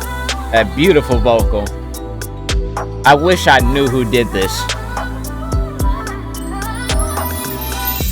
To lead into the bridge here, break it down for the bridge. You notice how the bass line and the key structure changes too. I guess the key signature as well. You hear how the bass changes? The vocal is different too. Again, variation. Something I can't stress enough when it comes to instrumentalism.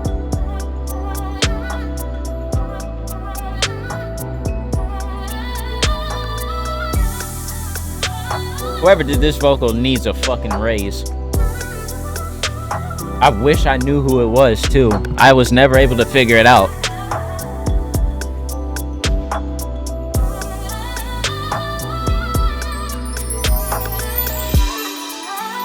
And sort of do a mea coda back to the very beginning.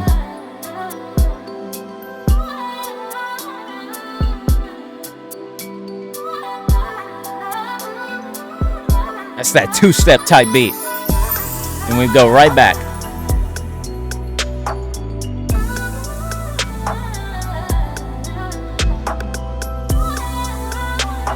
I don't know how so many people miss this song, dude. Like it, and then we just like let it go, let it ride all the way down to the outro, let it fade. It frustrates me to no end about how much potential, how much reach this song could have had, but it just didn't. It literally was the most frustrating thing for me. Like I felt like I absolutely did so much. And it just like felt like it was for.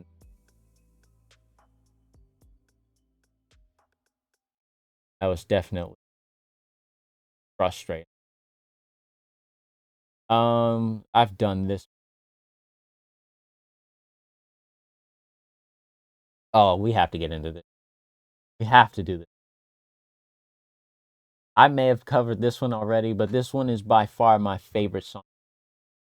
By far, by and large, this is my favorite song that I've ever made. The song is called Cozy, and my goodness, this was the start of like the build and rise and gradually the rise and build era. This is the start of it right here with Cozy. So just right off the bat, you just got like this beautiful harmonic Rhodes key here. You got that bass kicking in with the bells and the shaker, sort of give us our like start of the groove here.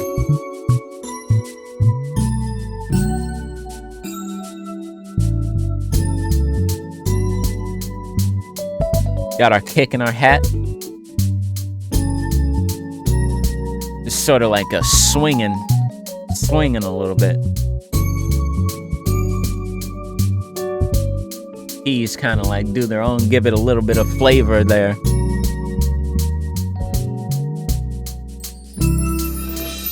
The beat kicks in. Hear how the bass in the back is bouncing with that beat, dude. Like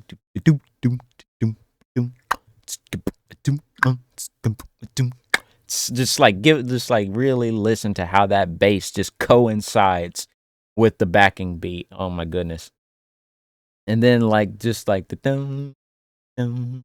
Like this song is just like not only meant to be like an actual like cozy song, it's actually meant to be like also like serene, almost kind of reflective too.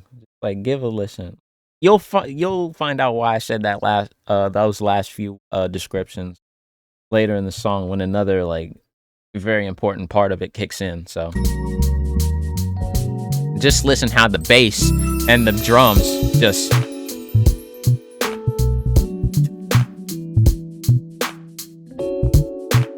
got a little skip there.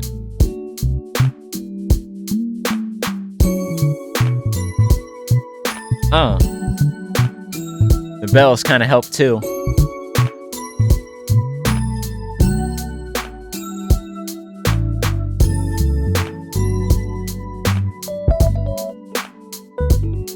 And the keys kind of give it a little sass there.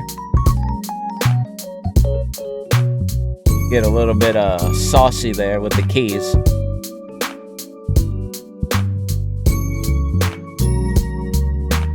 One, two. Next part, build, go.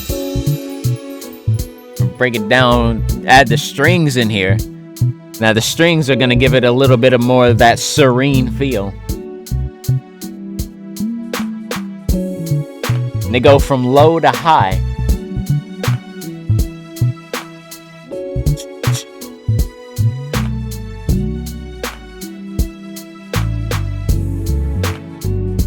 Hear how smooth those strings sound. Meanwhile, the keys sort of still give it a little bit of that sauce.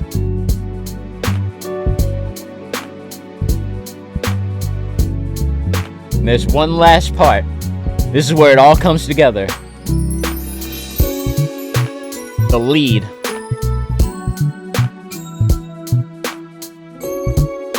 Hear how everything is so well balanced and blended together. You hear that cry from that lead right there. The pure soul as it all blends together. And that sine wave snuck in there too, you hear it?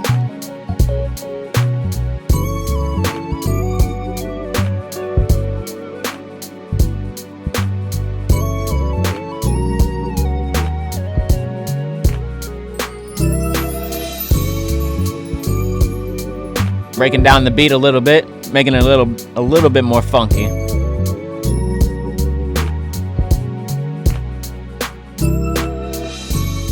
Lead it to a final breakdown here. Let the beat fade out. We leave it with the keys and the bass.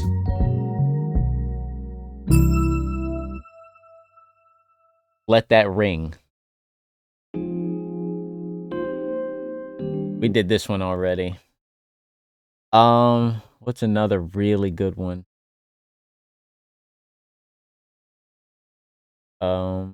Stratosphere we've done already. Even though I really do like that one. Now we're starting to get into like the fixed era here. So actually, hold on. Let's go back to. I want to go over a lot of the older songs that I did that actually I'd re-released better versions. Oh hey, look at that new song. I didn't even notice that one had come out. I didn't even realize that one had come. We'll get to that one. We'll get to that soon. Um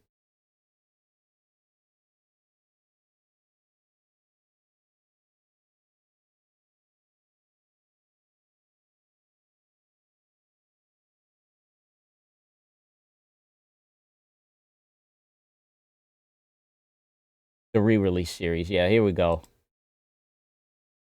So I had gone through most of these in a previous anniversary. Um Yeah, I did. I went through a bunch of my older music, especially the ones that I had made in like FL Studio, a couple of them in, or I think just one of them, two of them actually, in the older app that I did, made better versions of. So if you want to hear these, there's a playlist right here. I think I went through most previous anniversaries. Yeah, but like as I saw that in like the mega list, um, the other one that was supposed to be wasn't. Yeah, you can see all the games I've played on here. I I stream games, but I wouldn't say they're not as popular. I just strictly post strictly go back to the unless there was already an existing playthrough that I did on YouTube that I'd really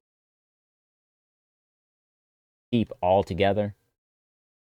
But starting to get into like the later stuff, especially with, uh yeah, I did Moonbreak featuring vocal ad-libs Jackson.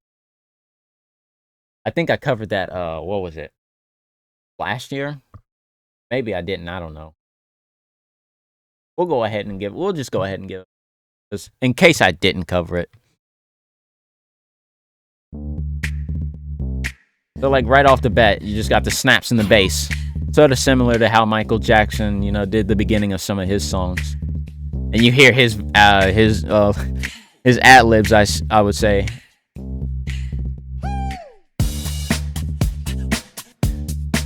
And the reason why there's Michael Jackson's ad libs go throughout the whole song here is because like basically it was sort of a testament to how he made his own music here. He would often start making his songs just based upon beats that like or rhythms that pop into his head and like he would do out loud. And he would often mix his own like beatboxing into his songs itself.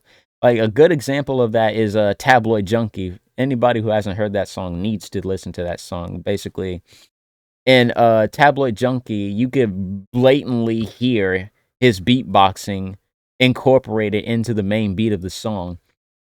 Other good examples of that include songs like Hollywood Tonight, if that was him. There's also much of the Dangerous album, and I would say a little bit of Thriller and Bad as well. Also, um, basically, a little bit of every album that he did incorporated his beatboxing into like the main songs. So I sort of like took a little bit of inspiration from that and put his ad libs to a beat of my own, and just went from there, along with some other vocal samples as well from different sources. But this was the end result of it. kind of sounds a little bit familiar, doesn't it? Just like the overall beat itself, but the bass is completely different.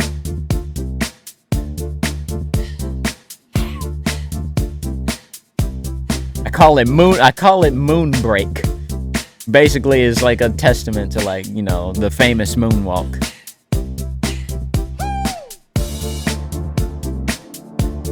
In a way, it sort of felt like a dream collab, because, you know, anybody who knows me knows how much I love Michael Jackson, and how he's mainly one of the main reasons, outside of my family, like, he's one of the main reasons why I still make music, why I wanted to make music in the first place, outside of my family, that is.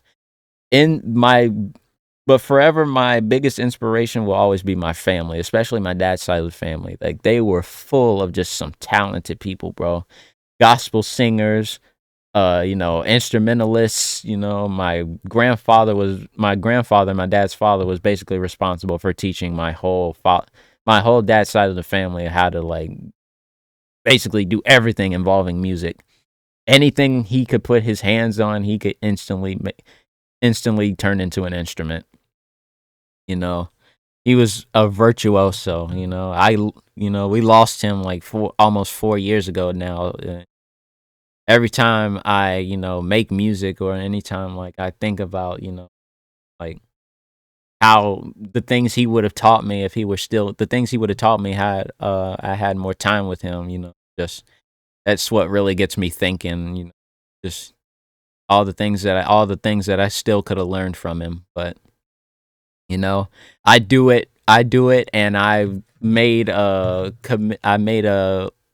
goal to try and learn a lot of, like, almost every instrument, if not every instrument known in existence, you know, in his honor, because that's just how good he was.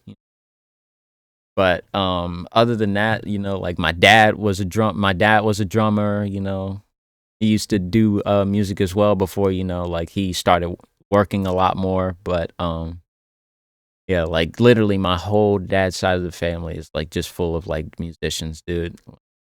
People who have, like, been involved in music, people who sing. My brother is a really talented singer and also makes music of his own. You know, it's just like so many, you know, we have so many talented people in our family, bro. And I just, you know, I yearn to be one of them as well. You know, you know, of course, outside influences from my family, this man right here, MJ, was always the main one that I looked up to. Of course, I look up to a lot of other artists from, you know, the past era as well, like, you know, Whitney Houston, Prince, you know, Luther Vandross, The Whispers, the Jackson 5, you know, just all kinds of, like, just so many different, amazingly talented people from so many different genres, a different era. Well, you know, I keep saying, take a shot every time I say the phrase, you know, bro. It's just, man, this felt like the closest that I could have ever gotten to, you know, collabing with the king himself. So, at least in my eyes.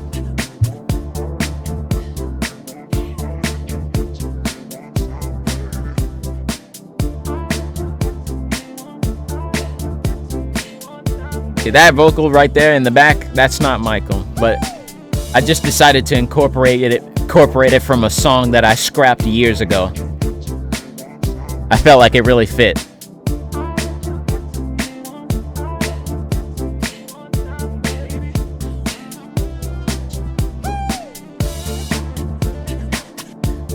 Just wanted to keep that little variation flow going. Or keep the flow going, but add that variation to it just to keep people, like, still engaged.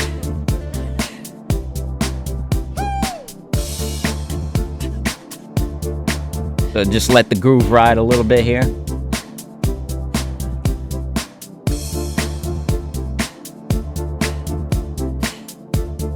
It's got that Billie Jean type beat to it, but, like, the bass and, like, the direction of the song is completely different.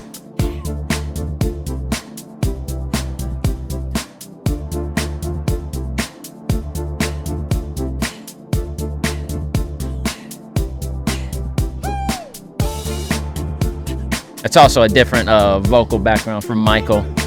A vocal background different from Michael's.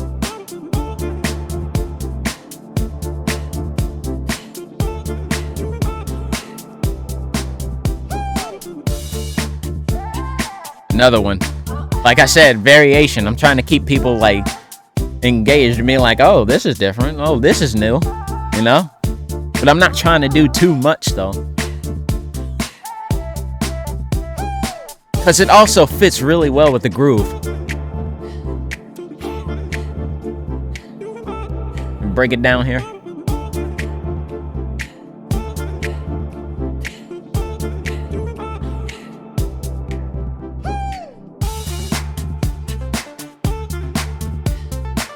And a little synth arp here. A little bit of a solo.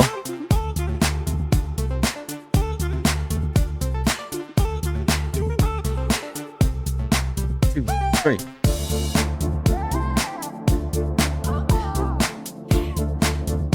And bring back that other vocal here. This is where I started to sort of like just mix it up a little bit with those other vocals and other vocal samples. Because that one was slightly different at the end, you hear?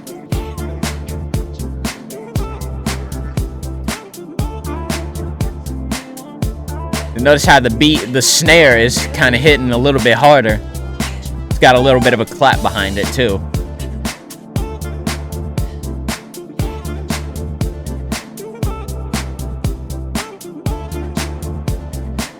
That other one is back too, in the distance.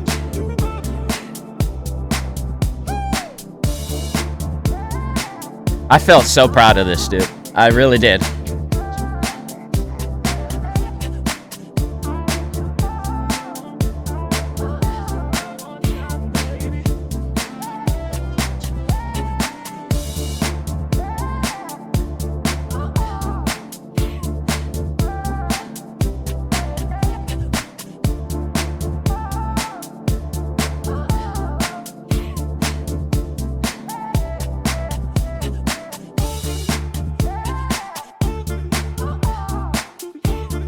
Break it down.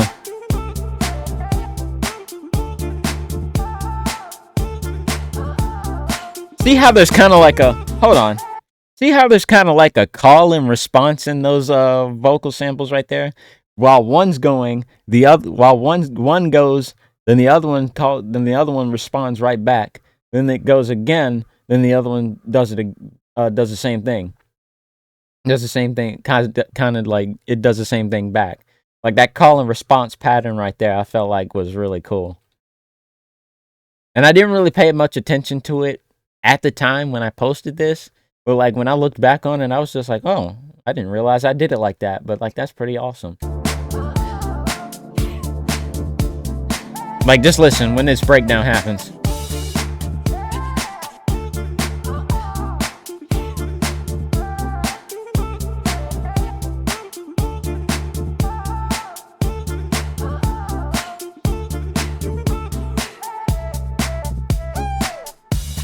I thought that shit's really cool. Like I always love a good call and response in a song. Also, long live the king, bro. Yeah. That last part right there, especially with that call and response segment, I thought that was really. All right, this right here, I redid this song. I had to. The original version was like over 6 minutes long. It was way too long. It was way too dry. It was way too stale. So I went and redid this. And made it 4.5 minutes, but it's 4.5 minutes full of good variation this time. And sometimes, it takes the second time around to eventually get. It takes the second. Sometimes it takes the third, fourth, or maybe even the fifth damn time around to finally feel like you got a song right. And this was one of those times where I felt like I finally got this one right after I had released this 2 months ago, and the original version I think came out almost 2 years ago, over 2 years now. So this is Loungin'. This is the redux for Loungin', those who haven't heard it.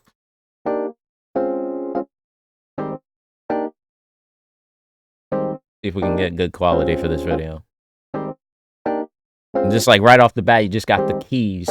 Just that Rhodes. Just like swinging. That little. The guitar stepping in too. Offer some assistance.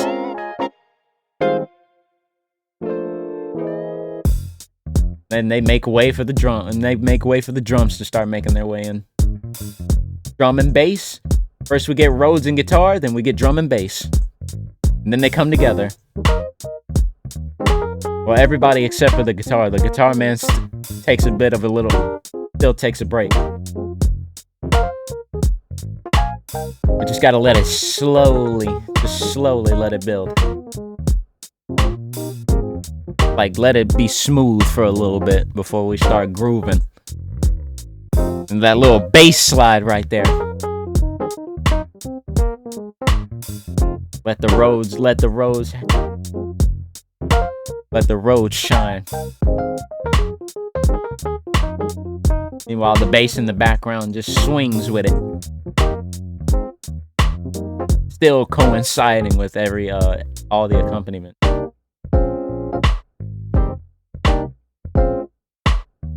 Each is doing their own thing, but it still sounds so damn good.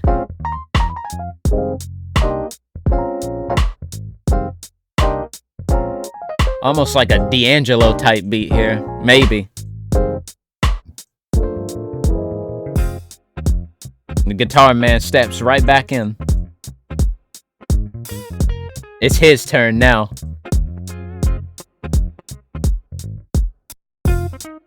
Hey.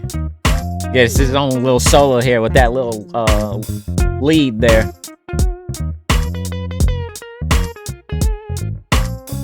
Then the Rhodes steps back in to offer some assistance. Then you got that theremin-like lead there. Break it down again.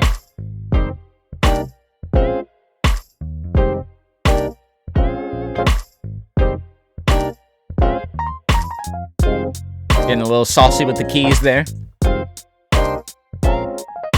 Saucy again.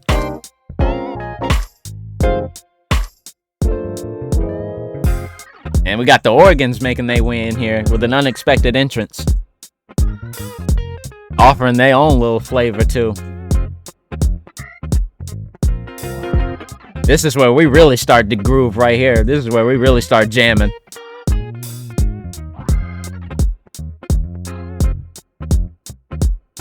Come on. Hey, that organ slide though.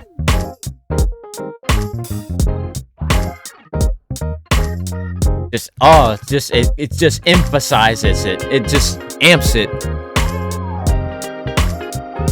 Just basically everything coming together now.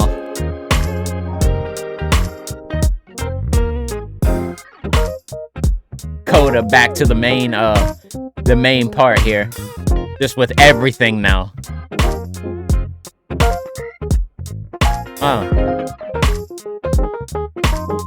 It sounds way better than it did last time. I had to do this.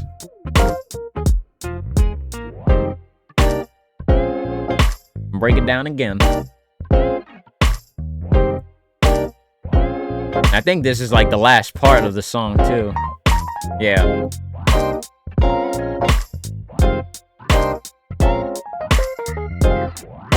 Yeah, that organ back there just like killing it. Oh, that part right there. The dun dun dun dun. Leading into the breakdown, dude. That part right there, I felt like was really good. I felt like that was a really necessary part to add. That organ, dude. Kind of gives you that church kind of feel though. Like it kind of sounds like something you'd hear in church, but I've gotten that before as well, you know, with another song of mine. Like even though it does have like that churchy type feel, especially with the organ, when that organ comes in, it still feels like just like a good all out lounge soul type song. Like It's the lounge neo soul type song. Like it's so it's so good. It's supposed to be like feel good music too. Like definitely it's just something to vibe to. I could like the image that I get like from this song is just like a group of brothers just in a room, just like in the classic days, bro. Just like in a room, just like with their instruments, just like jamming the fuck out. And then this is just the end result of a good session or a hard days or a long day's work. You know, like that's the kind of vision that I get, or just like they're at they have like a small gig at like an open mic night or something like that, or like at a jazz club, and then they just play this. Like, oh man, dude, like this is the kind of things that I love about music. It's just like the situations that you can visualize from it. Just like your imagination can go wild from what you hear and from what you make too. You know? But yeah, like just like there's so many like different pictures and different images and scenarios that are painted just from musicality, the art of music itself. You know? But enough of my rambling. Let's finish out this song here. That little lick right there before hitting the breakdown.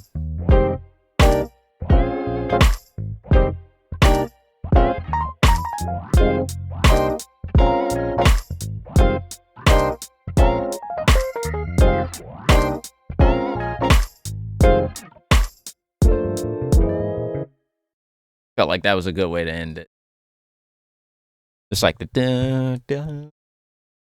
I felt like I wish it could have gone on for longer, but that's not how it was arranged. But you know, hey, it still turned out to be way, way, way, way better than it sounded in years past. But I'm so glad I actually decided to go back and redo that song. I felt like that right there feels official, feels more professional than it was back then, and feels very concise, very, more creative, more variant as well. And we start getting into another song, one of the most recent that I made from the old software. It's called Lockdown. So kind of got a big classic here and started off with the beat again. And to hear that ride symbol in the back with this kind of like almost techno electric type beat here. And you just hear the pad, that triad. Then the soft pad and then the soft pad makes its entrance. This was sort of just a little callback to how I used to make music. And then you hear that smooth guitar. Now, for those who really have good ears here, or those who are like very, who've been paying attention, notice that same guitar arrangement, or like that same guitar key structure or note pattern is the same exact one that I used for the remix of "You Can Lean on Me." I guess the original song would be called "Following the Sun" by Super High with vocals by Nika. If you recall that guitar pattern right there, I'll let you hear it again.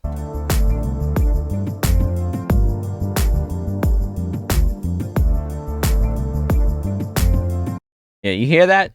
That's the same exact pattern that I used for that other song. So it was kind of cool to like do a little bit of a callback there. I like doing like little musical Easter. I used to love doing little musical Easter eggs like that in some of my my earlier, like calling back to some of my earlier music too. Um I did that with another song as well, but I've done it with a few, but it was like really fun to like throw that little callback in there, especially since like that is another one of my favorite remix. Um Yeah, I just wanted to point that out before.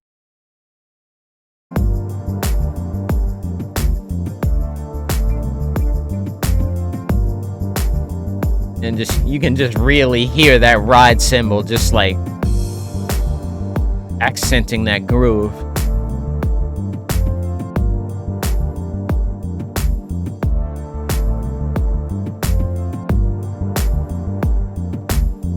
And you hear that bass too.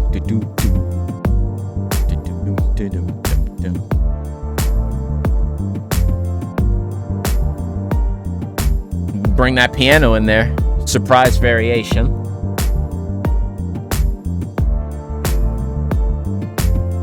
It's simple, but it still keeps the groove going.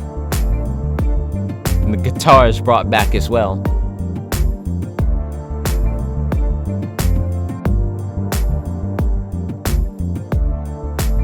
We're back to just the guitar.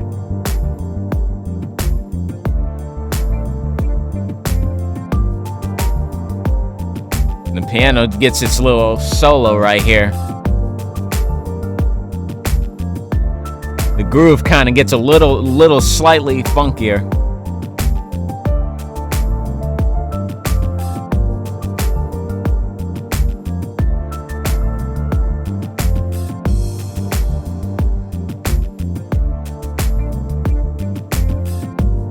Start to increase the funk a little bit. Break it down.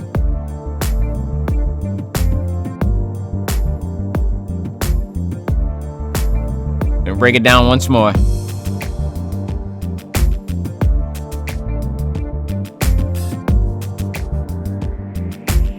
Rise.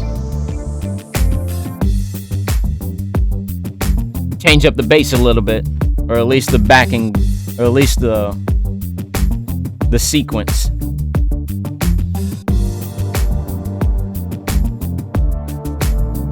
I felt like that part right there, adding that sequence back there just made it a little bit funkier when adding back the pad and everything. Then we got a little synth solo here.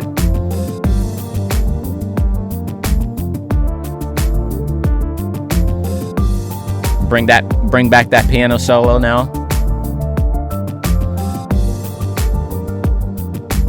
Know how the beat is a lot funkier now.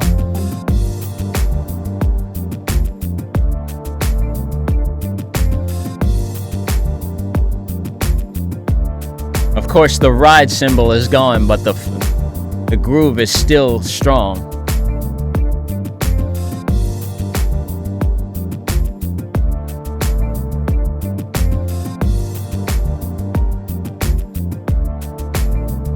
See, this is a recent one too.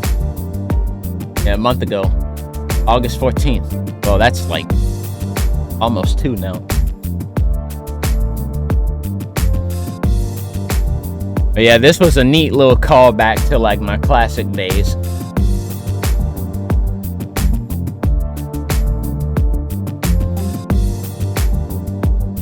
Anytime I feel like I can make something good on like my old software, dude, I immediately go back to it. I'll always go back to it. I'll never get rid of it until I truly feel like I'm done with it. In which case, I don't think I'll ever be. The more I have at my disposal when it comes to making music, the more I can create.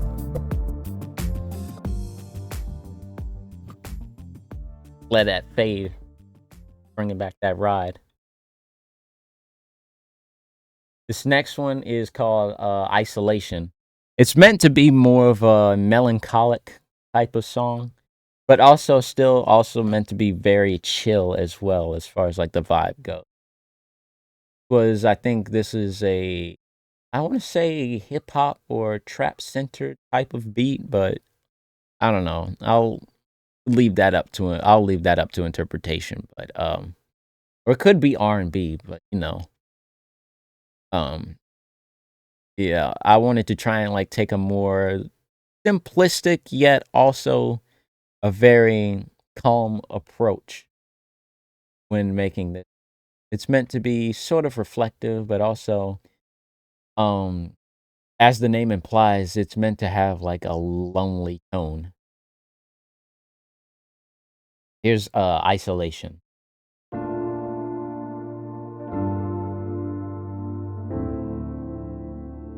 Right from the start, you just got the little bit of a pad, a little bit of a soft pad with the piano keys in there.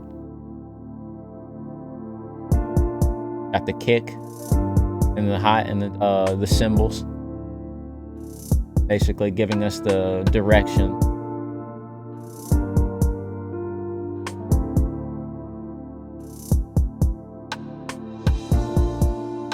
Beat kicks in.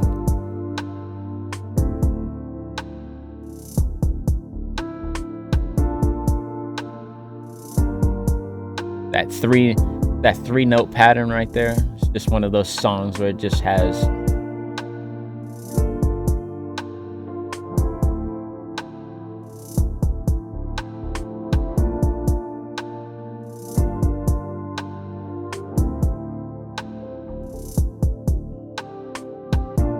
hear that last part right there. Hear that last part right there with the keys, or I guess I should say, I think that's the Rhodes. That's supposed to be. I'm pretty sure that's meant to sound like kind of like a distant cry, more like a "Don't Let Go" type of beat, type of feel.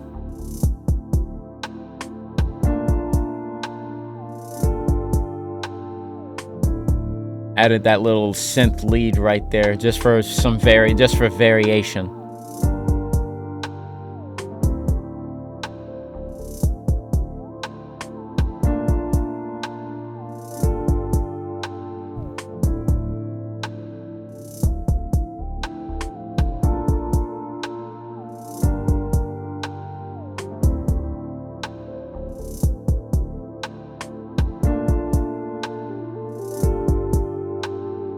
Felt like that part was the call. This part right here is the response with that synth lead. It almost feels like a conversation of sorts. You know, that higher lead right there was supposed to be, you know, like opening up the convo, and then this lower synth lead right here is responding to that one's, you know, what that other one was saying. It's kind of like two people talking in a sense. You know? It could be anyone. It could be a man and a woman. It could be a man and a man. It could be two. It could be a woman and a woman. It could be any combination of people. It could just be just two people just sitting down right next to each other, just getting. I guess you could say just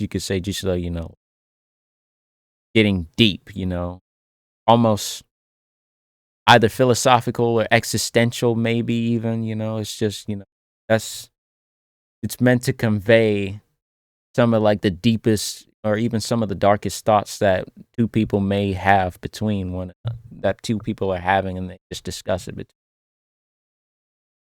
looking for an answer.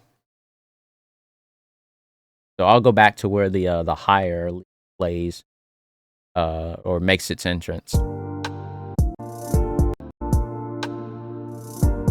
So like right around here.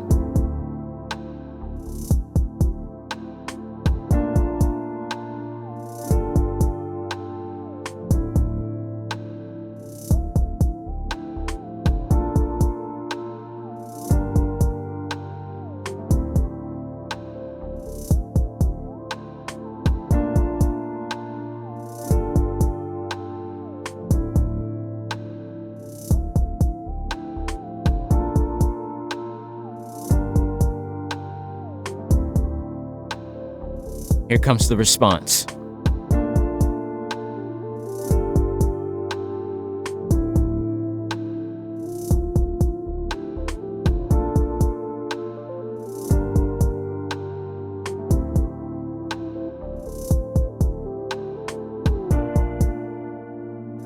Break it down just a little bit.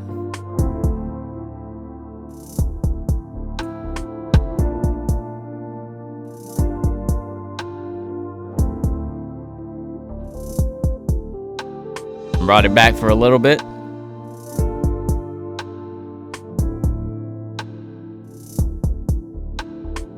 sort of just let it ride for a little bit.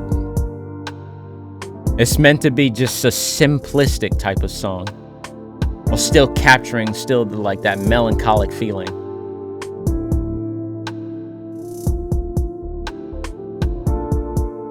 And here goes the lower lead trying to offer more advice.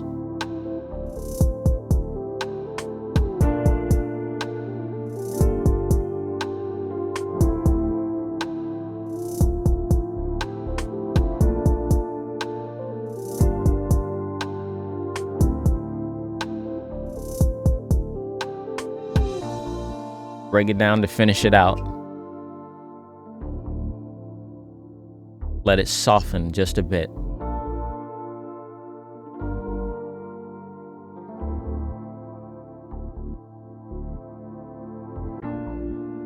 Piano. It closes out here, it just softens.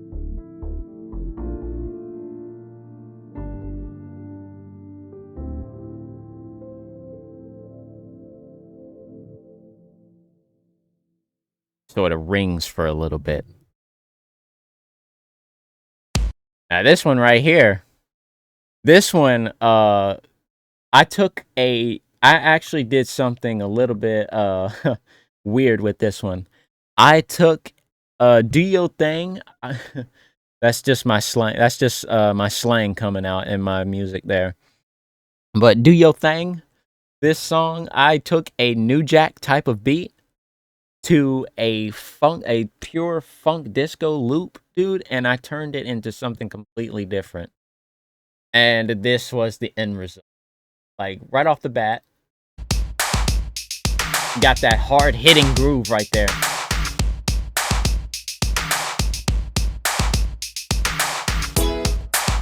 Then the melody kicks in. Hear that funk guitar.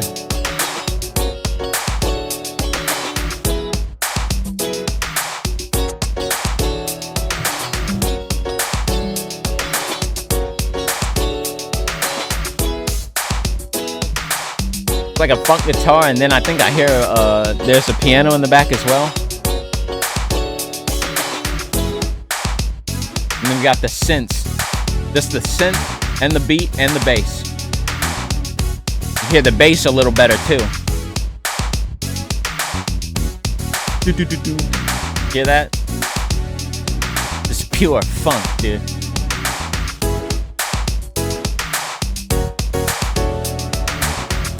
The piano making its way in there too.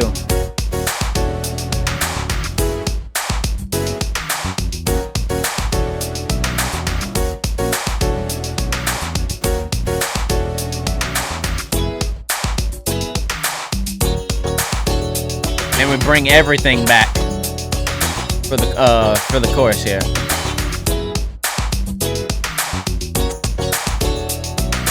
Got that tambo in the back too. Break it down. Starting to hit a little bit more of the funk kicking in.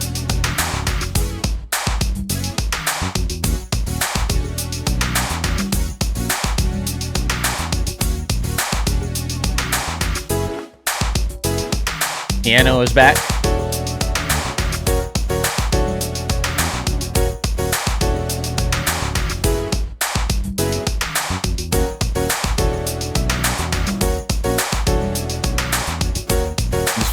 Those tiny little hits in the piano there. Bring everything back once again.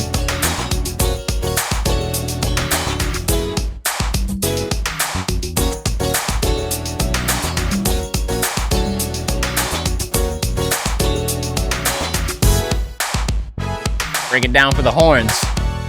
Give them a chance to shine.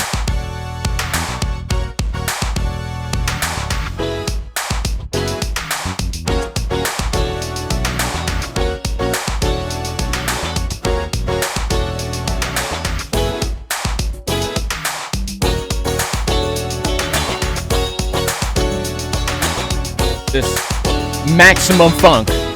Just maximum funk for the end here.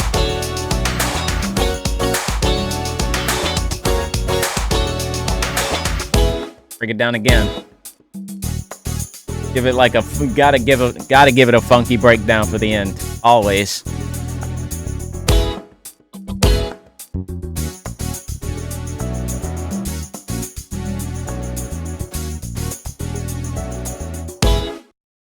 Cut it right there. Ah, here we go. This song right here. Let me pause it, please. Right, this song right here. This is another one. I took an 80s beat for this song with a G-Funk music loop and made it into something entirely different. See, this is another, I guess you could call this experimental era part 2 or 2.0, but this is again another instance where I did some experimenting and it ended up something completely different, but it still ended up working.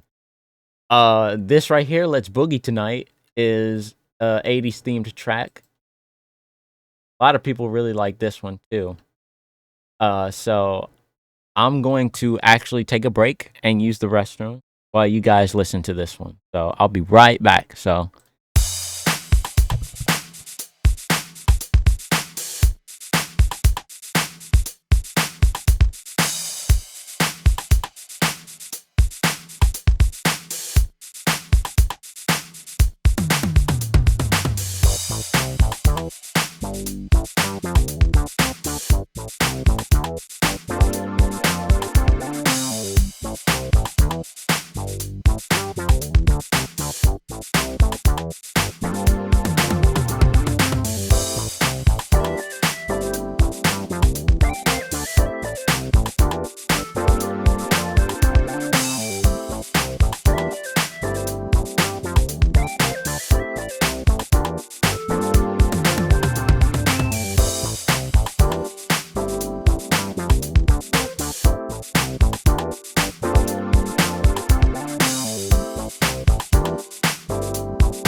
I see we got to the first breakdown.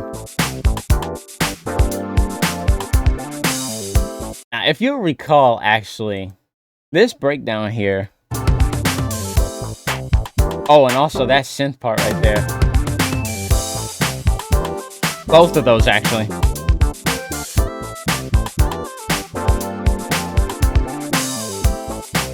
That lead went so crazy, dude. I had to add that part right there. It was so cool. And then this breakdown right here. This is the...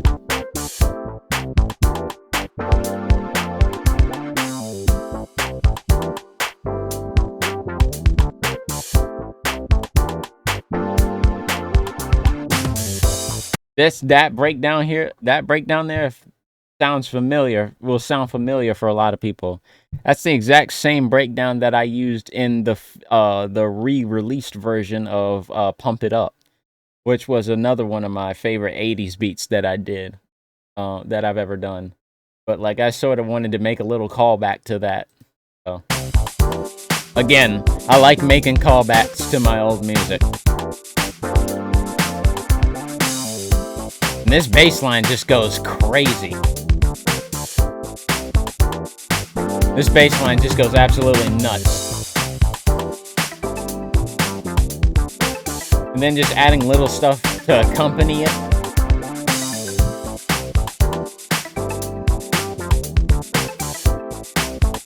I had a lot. It was so much fun making this one.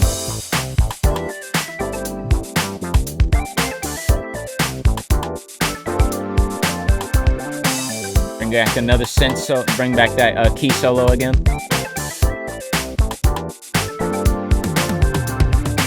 Like I said, the original like music loop itself, it was from a G-Funk song. It was meant to be G-Funk, but I turned it into an 80s song.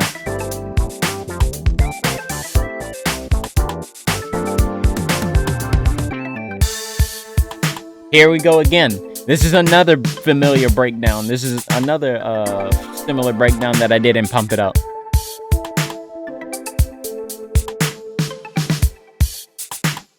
Same beat, but it worked so well.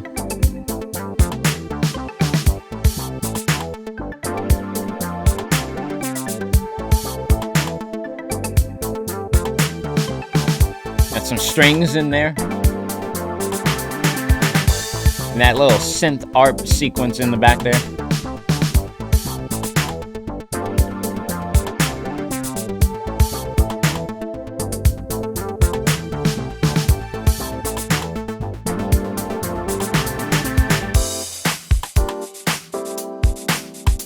That rise into that breakdown with the beat, bringing the beat back, dude. Got the keys and that little.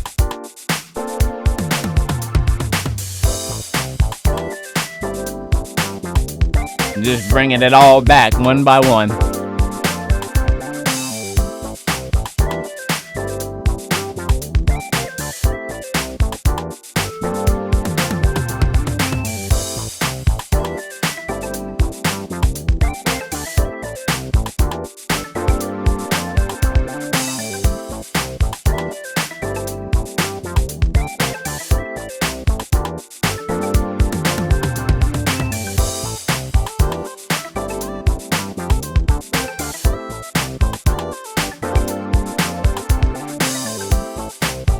All just coming together in just one massive blast of funk.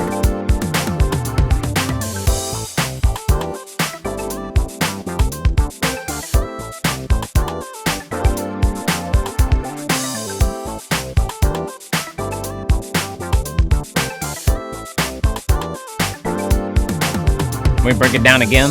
Yep. Just let it ride and let it fade.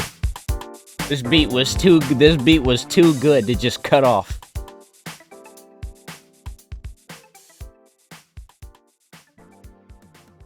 Ooh, the next one. Oh, the next one. Oh, I'm so excited for the next one.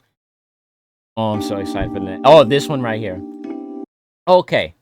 So this song right here, another instance of turning something into something else. You know, putting your own flavor on it.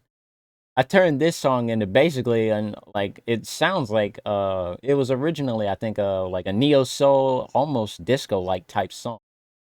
But I turned it into I put my own spin on it and turned it into like a almost, I want to say, G Funk centric song.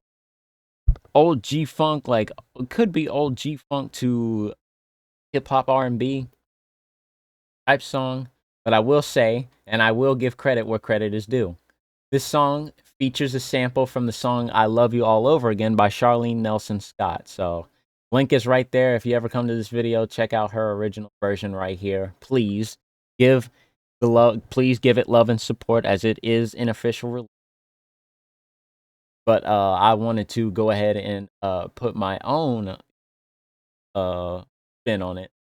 And it ended up turning into Rolling On Down.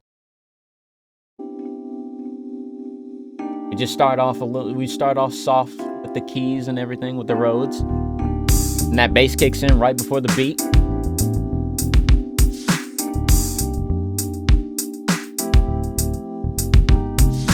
Now, what if I told y'all that drum beat right there is from a Linn drum machine? That's what it's from. And I've always wanted to own my own Linn drum machine, or at least see one in person, professionally. I still haven't had the opportunity yet. I will though, but I've always wanted to make I've always wanted to make beats with Lindrums. If anybody who's been following my music for a long time knows that I actually put out a Lindrum demo of my own that was inspired by Prince. It's on Spotify, it's on like all music networks everywhere, but I put that out and it was basically my own take, my own inspiration from him from hearing Prince's own Lindrum demo. So yeah, I've always wanted to make more beats with Lindrum, with the Lindrum that sound, just that aesthetic in general, just like what basically encapsulated the 80s, and just like still giving it a little bit of a modern flair, as somewhat modern flair as well. But uh this right here was just one of a really good one. Got that guitar in there.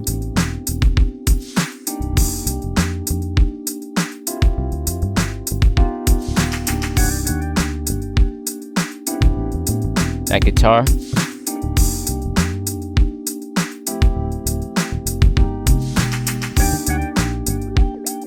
That synth sneaking in there. That synth lead.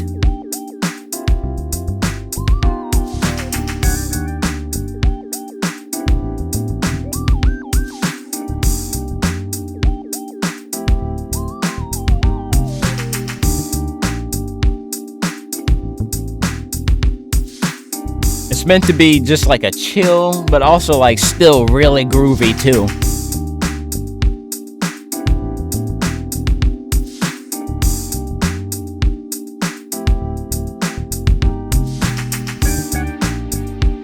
Got the strings kicking in there just to give it like a smooth background.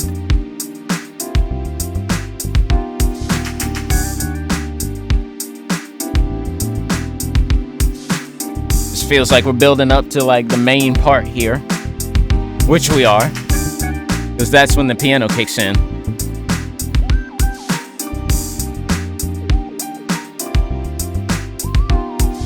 And the piano and the lead.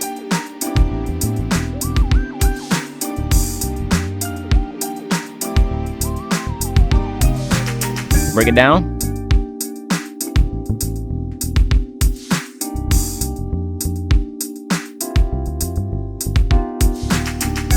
Bring back that guitar.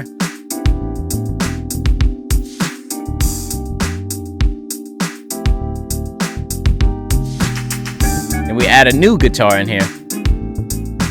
Give it that variation that we need. Hear how smooth that shit sounds.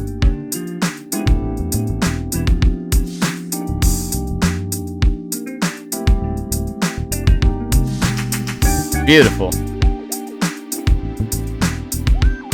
Bring back that lead with that little guitar accompaniment there. Oh, we're back in the red again. Hold on.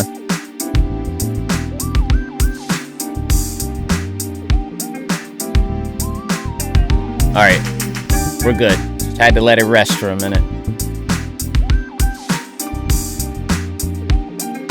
We ain't got too much more to go, so.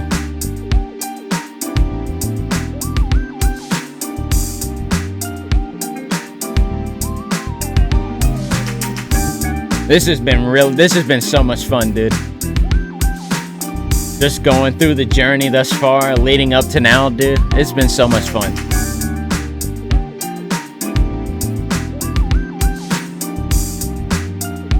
I only hope that I can just get better at marketing myself. That way I can just reach more people, bro. I'm trying to travel the world with this music. I really am. Although it sounds very far-fetched to the majority right now, I'm gonna make it happen. By any means necessary.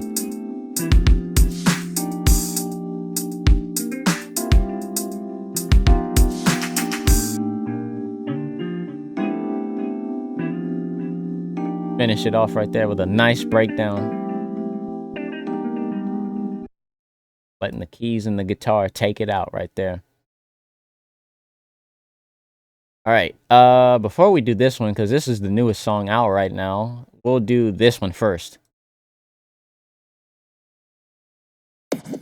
Now, this one right here was a pain in the ass to arrange, but it came out so good. But pause. But this one right here, Street Walking, this is another instance of like this was like a very funk centric disco type song. But the syncopation behind it was so weird and out of whack to me, to the point where it's just like, okay, you know what? I'm gonna put this to a different type of beat. We're gonna make it like literally like 90s R&B. I'm gonna make it like 90s aesthetic. But what I'm gonna do is I'm gonna painstakingly try to rearrange most parts within the track to make it something really cool. And this was the final result. So here's Street Walking. We got the record scratches. Kind of just gives you that old 90s R&B. Kind of like reminds me of like Brandy, Queen Latifah, and Tony Braxton a little bit. Maybe a little bit of Janet. Jill Scott, probably definitely. A little Lauryn Hill again.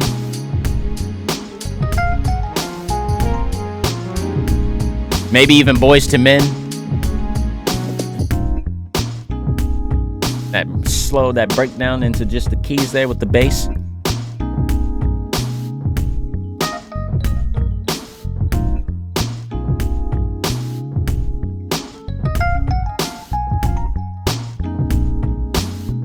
Hey.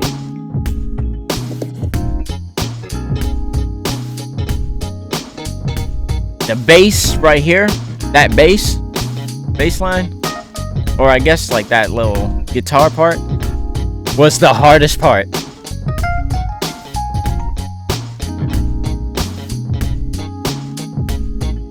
Yeah, arranging that guitar part, or I guess like that low guitar part, was like the hardest part to arrange out of the whole song. Because the syncopation, when it gets like halfway through it, starts to like really go for a loop and like really starts to throw you off in the original arrangement. But I managed to sync it up perfectly. I managed to just take the beat, the backing beat, the Rhodes, and just mainly sync it up with that. So like just splitting it in different areas, like different key areas, and just rearranging it and like kind of like just syncing it up with the timing of the beat and the Rhodes. And it just, I'm glad to say all that meticulous work ended up paying off, because it ended up sounding amazing in my opinion. But hey, maybe that's a little bit of bias since I'm the one who made the song, but hey, I felt like it was worth it. We got the strings kicking in. Guitar takes a break here. As we slowly start to build back into like letting everything in.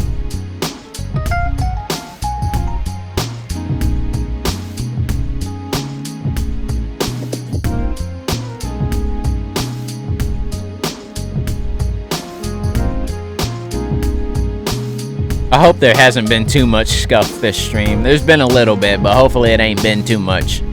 Hopefully everybody's been able to enjoy the music still. And that record scratch as we break it down. This is where that low guitar, like almost bass kind of shines right here. That sync up that I was talking about. Get to really hear how it was arranged.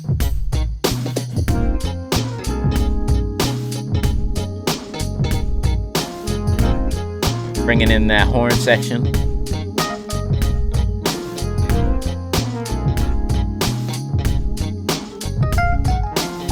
This is definitely like a nighttime theme. At least to me, it feels like a nighttime theme.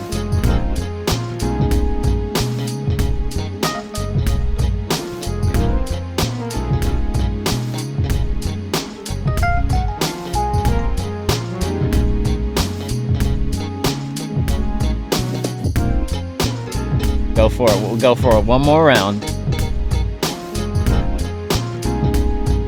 Just hear everything blend together.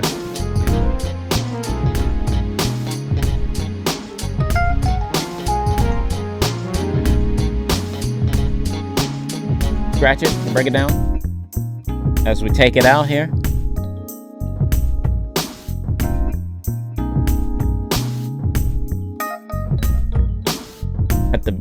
Cut the beat there. Let the tambo ride it out.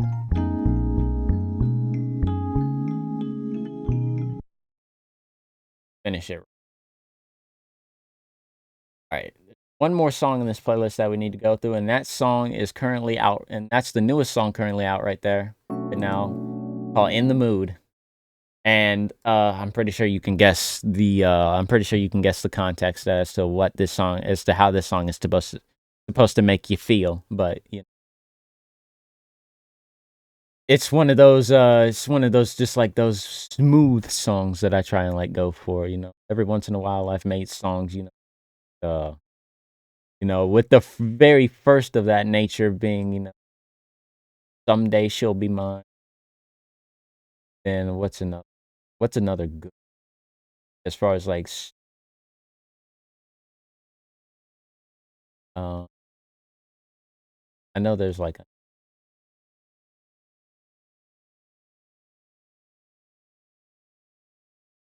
maybe like way later on down the line.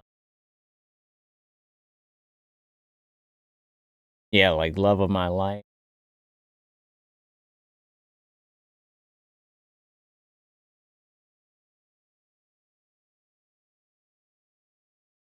"Stay With You," I'd say that's another.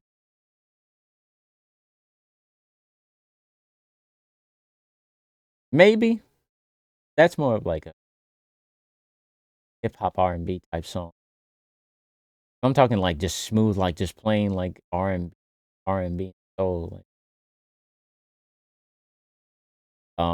What's another? Yours Truly could count as well, I guess. "Won't You Be Mine?" Oh, definitely that one. My One and Only, obviously. "Next to Me," Art. Also "You Die." "Your Sweet Embrace," "I Wanna Lay It Down." Oh, definitely. Definitely "I Wanna Lay It Down" would be in that category. "By My Side," obviously. A lot of these are just like meant to be like feel good, but a lot of like songs kind of like, oh, "Spend the Night," obviously. But a lot of these are just like, feel goods, or like there's very like other ones that are just that mood. I wanted to try and like put my own one out there. This is what I came up with. Called "In the."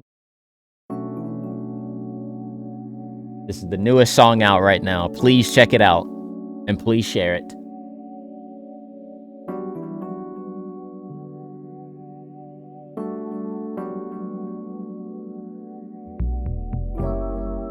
Got the keys and the bass slowly comes in.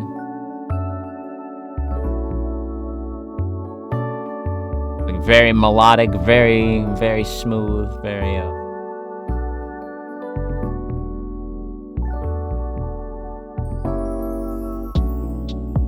just let that beat just like smoothly make its way in.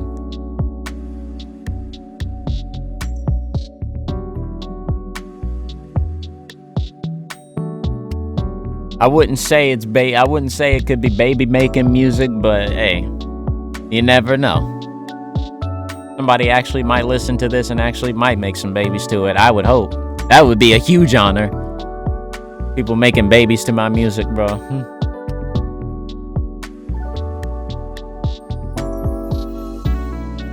Got the lead coming in. Give it that melodic sauce that it needs.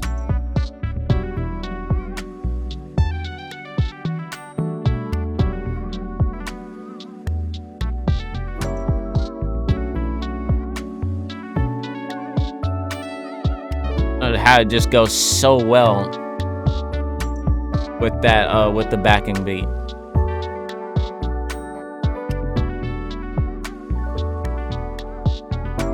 Stop for a minute. Switch it up to the bridge. I think this song featured a sample. I'm not sure.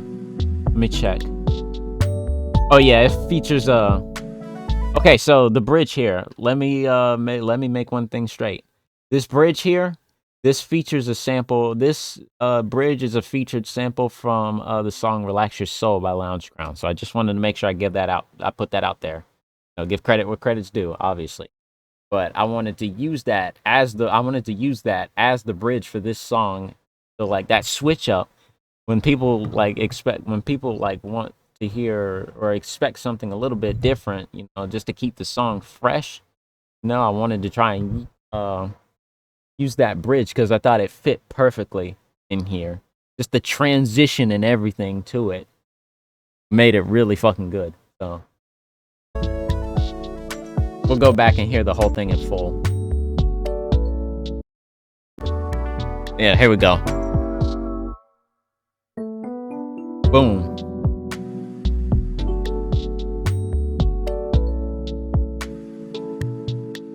A little smooth again, just like little soft. But then it slowly starts to build up when that kicks in.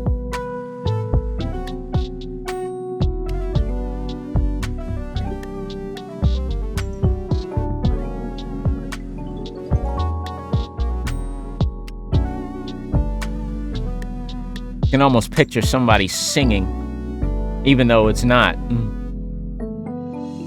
And we go back to the main melody.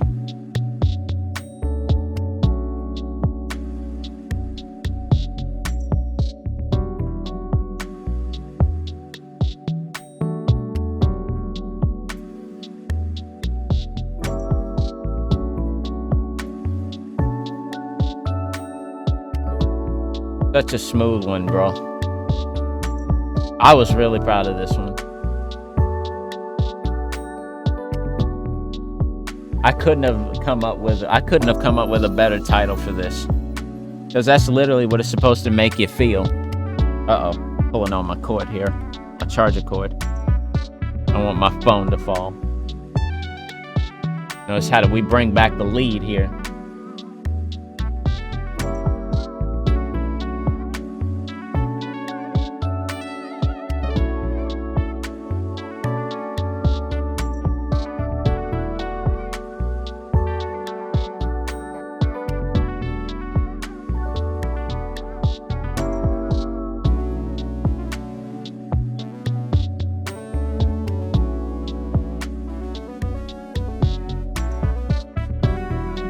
This is where I started to integrate both of the leads together.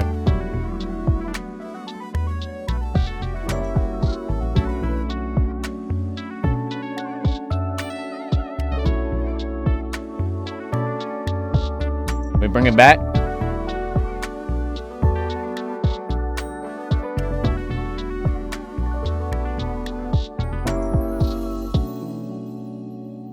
Break it down. Let it ride and let it fade out. So yeah, that's been most of the journey up until now. But there's also something else I want to show y'all real quick. I can't show much because I don't want to get DMCA'd. But I've made a good collection of good small collection of mashups too. For anybody that doesn't know, stop. But yeah, I have a good playlist of mashups here as well. And as you can see, these two are not out yet. This one's coming out next week. This one is coming out at the end of the month. But since you're here, I can go ahead and I'm going to go ahead and play just a little bit of each one, just enough that I don't get struck on. But I just want to let you hear like some of the stuff that I've been like making. I don't make any of my original songs, and as you can see, a good amount of them have gotten quite a bit of attention, especially this one here. and this one here. These two popped off over the last few months to yeah, it's been honestly incredible seeing that numbers like it reaching so many. I slowly started like it just basically starts from an idea. You hear one song and then like, how would these two fit together? Or what can fit with it? It all stems from just like research and pure inspiration, just experimentation. But here's the first one: Whispers featuring BTS, "Rockin' Steady Like Dynamite." And I come up with the titles based upon the song titles, as kind of like together as part of like the. I'm only gonna play a little bit to the point where I don't get struck. So, let's go.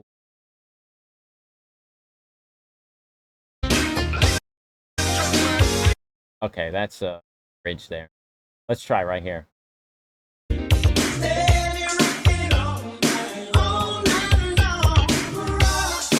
Okay, like right here. Okay, yeah, right here, I guess.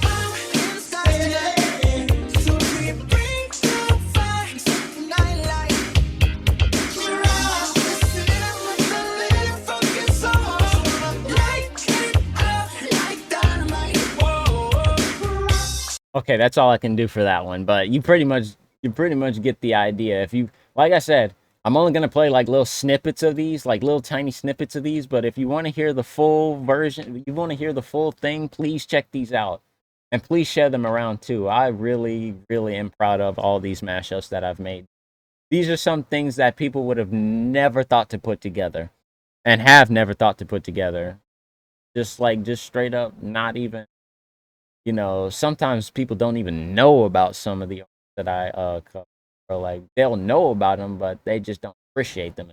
But so it's all about like that experimentation, like seeing what works, seeing what doesn't, putting it together and making the best out of it. Here's another one: Whispers, BTS, and Bruno Mars, "Innocently Finessed Butter." Where's a good place? Here, all three in the.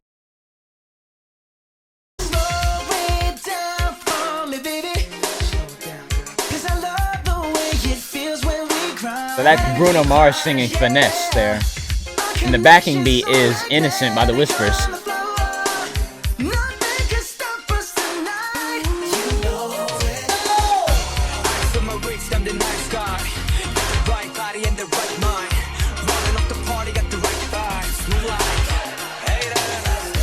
Okay, so that's "Innocently Finessed Butter," the mashup right there. Like I said, yeah, if y'all want to hear the full things, y'all can come and check them out. Please, I worked so hard on these. I believe these are possibly some of the funkiest funkiest remixes I've ever. Like, I sincerely believe they need a lot more attention, and I've tried to market them in any way that I possibly can. So the rest is really up to the general public. Here's my most popular mashup to date. Coming in, came out May 21st of last year, almost 11,000 views. This is Michael Jackson Thriller with the lyrics from Rihanna's Disturbia and Sacrifice by The Weeknd. Held it in. And I took a little bit of inspiration from mixes. Check those whoever do come by this video. But I'm gonna try and get part where all both.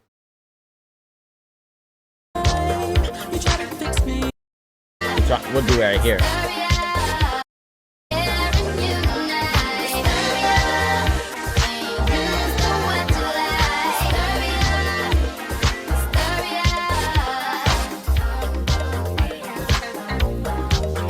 $209 likes. God damn. That's the most likes I've ever gotten on a video.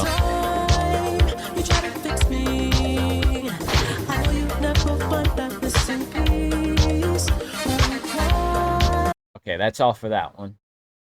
Like I said, I can only play so much before they actually Twitch comes up and like actually gets my.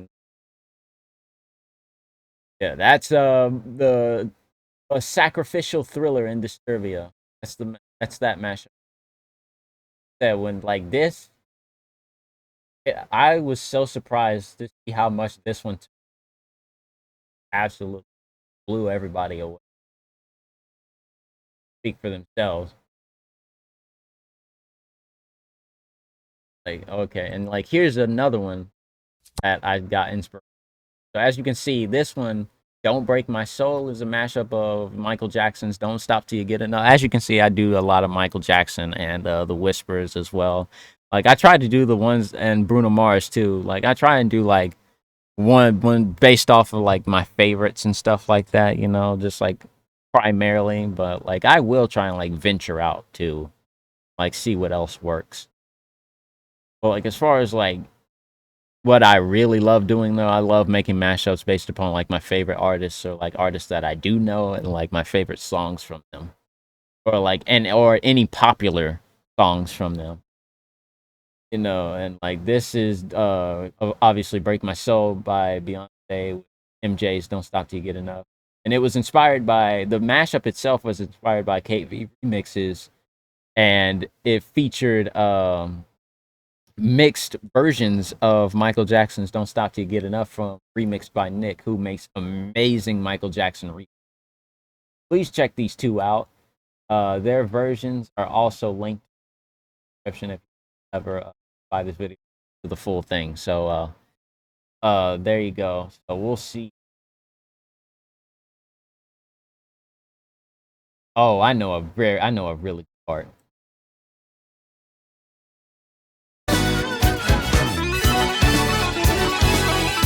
This part right here.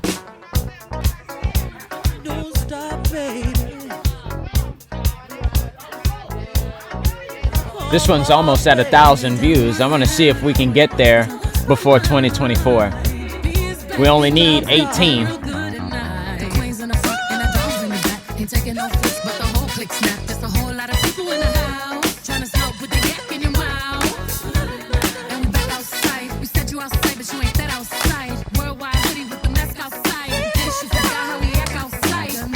Okay, so that's it for that one. Yeah, this one's almost cracked 1,000 views. So if you got 18 people out there who haven't seen this, please show them this and please give this video some love, dude. It really needs it. Moving on. Next, we have a really big one right here. So as you can see, the lineup here is pretty stacked. We got Michael Jackson, we have Ariana Grande, we have Bruno Mars, and we have Lizzo here, remixed by myself. So it's called "It's About Time I Treasure Rockin' With." I guess you can pretty much, by the context, you can tell some songs that are in it. But we've got, from left to right, we've got "Thank You Next" by Rihanna with the backing beat of Michael Jackson's "Rock With You." Lyrics from Bruno Mars's "Treasure," and also the chorus from Lizzo's "It's About Damn." I'll see if I can.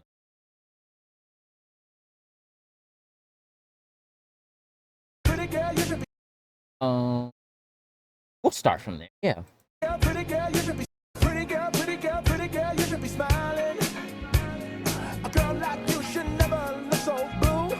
Yeah, this one's at 1,200.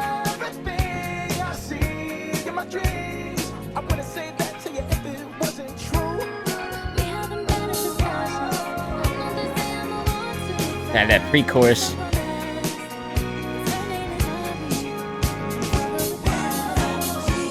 You hear that back vocals from Michael there?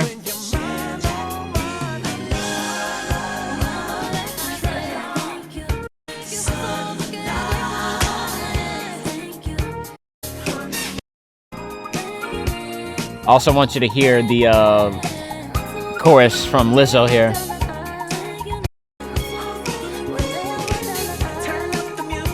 Hey, hear that? I believe this one was also inspired too. Yeah, so there you go. That's it for that one. I sort of went a little long on that one because I sort of put it at a bad spot, but hopefully I don't get struck for that. But next one is a bit of a a peculiar one. It got a lot of attention. It got a lot more attention than I expected it to. This one is basically like a more obscure song by Michael Jackson. It's called "Mind Is the Magic," and he wrote this song as sort of like a theme song for two very famous Vegas magicians back in the day, known as Siegfried and Roy.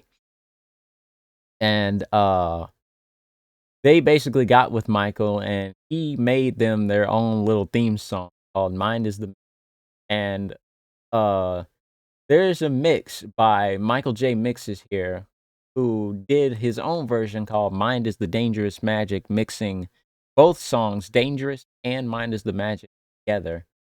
But I wanted to do a little something. I wanted to do something a little bit more simple than based upon from that idea. I wanted how well the drums, the beat from Dangerous fit with this song, and it actually fit more.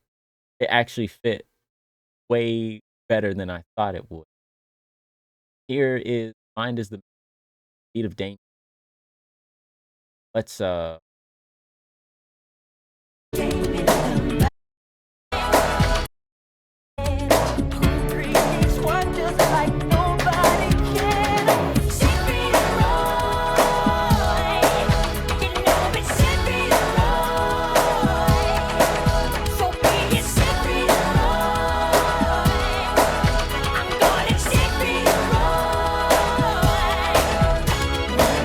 okay, that's enough for all right. So yeah. There's that. It's almost at 5,000 views right there. That's was pretty awesome. Like I saw in real time just the numbers climbing for this remix, dude, and it got so much honestly baffling. But also it made me really happy. So next one we got is so the next one that we have here, I don't know what I would call it. It was essentially I basically turned it into a big feature, something like that, because the song, I don't know if anybody's heard the song "Coming Back" by Snoop Dogg, but it's heavily inspired and basically in a similar fashion to the original song "Keep on Loving Me" by The Whispers. So I just thought, hey, why don't I just put these two together, put the original beat behind it, and give Snoop a feature on it. So, oh, somebody's calling me. Give me one moment.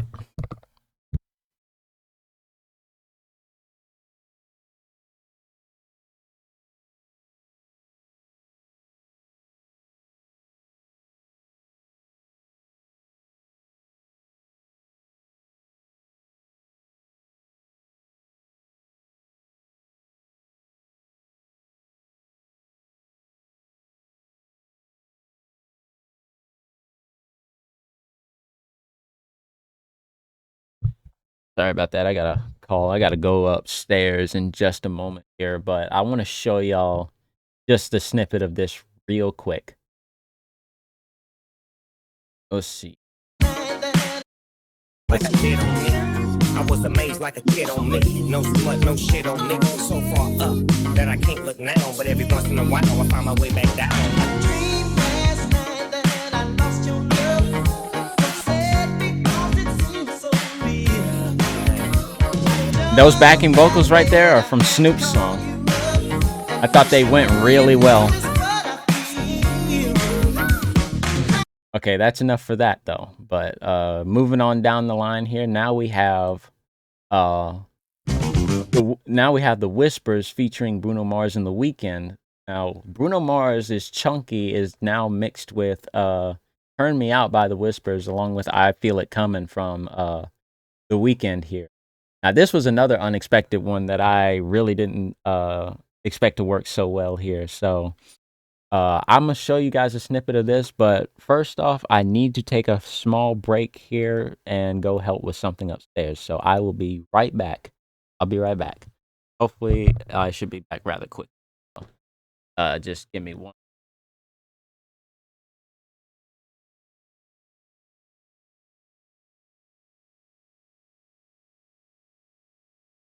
So let's go with it.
All right, we're back. Ready to finish this thing out here. Sorry, I had a bit of an emergency happen. It wasn't anything major, but just something happened. But everything's okay. So just wanted to go ahead and like close this thing out here by going through these last few steps that I've made, just showing snippets of them, including previews of the last two, which are going to be coming out later this month. So um also, this is also why you should follow me on TikTok, because if you follow me on TikTok, you'll get those previews as well. Just saying, just throwing that out there. But here's another let's see. Here's another where's a good place I can I'll pick two places, and so we'll start with the first one. The first snippet here. Start right there. This is a Turn Me Out with Chunky by Bruno, and I Feel It Coming by The Weeknd.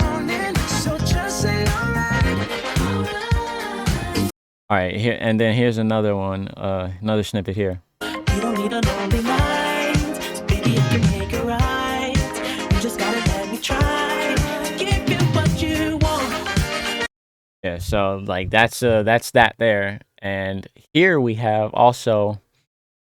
Oh man, I thought this one was gonna be so big, dude. But here we have all versions of Love's Train, the original by Confunction, with the backing beat and vocals of Silk Sonic, mixed with a vocal accompaniment by Drew Hill as well. All three versions have been put together in this one mashup.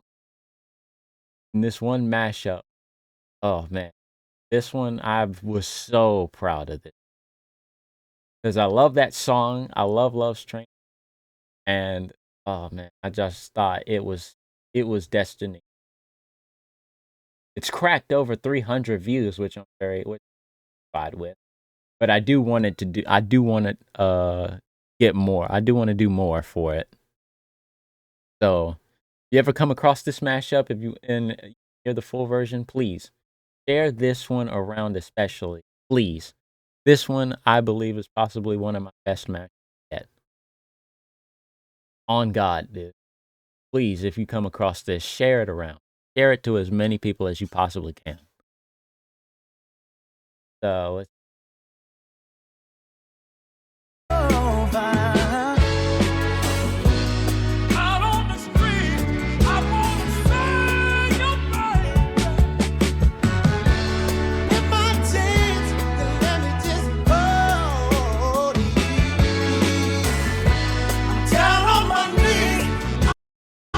let's finish that part out.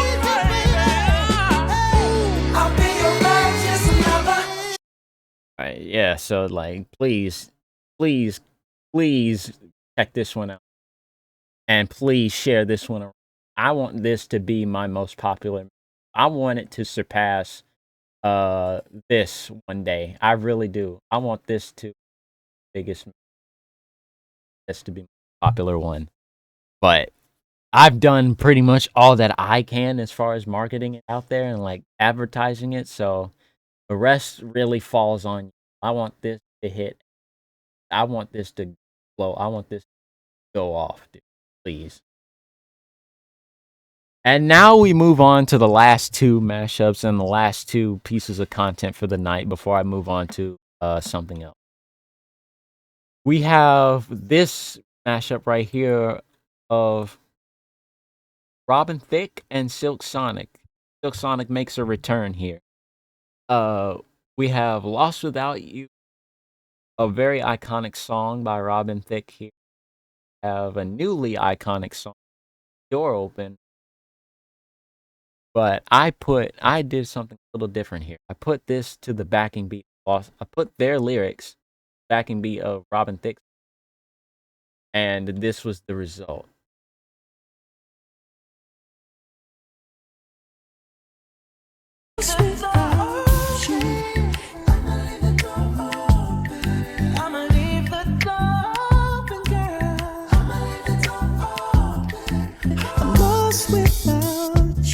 Hear how it interjects there smoothly. How does it feel to know that I love you, baby? Okay, yeah. So be on the lookout for this when it comes out next week. So yeah, that's the teaser for that. And then we got another teaser for a mashup coming out at the end of the month. I really, really want y'all to hear this one. So this one is a first. We have two new artists here. We have The Temptation, which is what the backing beat is featuring. Then we also have vocal feature from the Whispers. Justin Whispers are making another return, adding Justin Timberlake. Justin Timberlake's "Can't Stop the Feeling" here being mixed into with the Whispers "Keep on Loving Me" lyrics and the backing beat and "Treat Her Like a Lady" from The Temptations. I honestly, this is another instance where, if it's unexpected, I'm gonna try it, and if it works, I'm gonna keep on doing it. And this is just another one of those instances. Can't stop loving her like a lady. So let me find a good place to are all feet. Let's go a little bit further. Actually,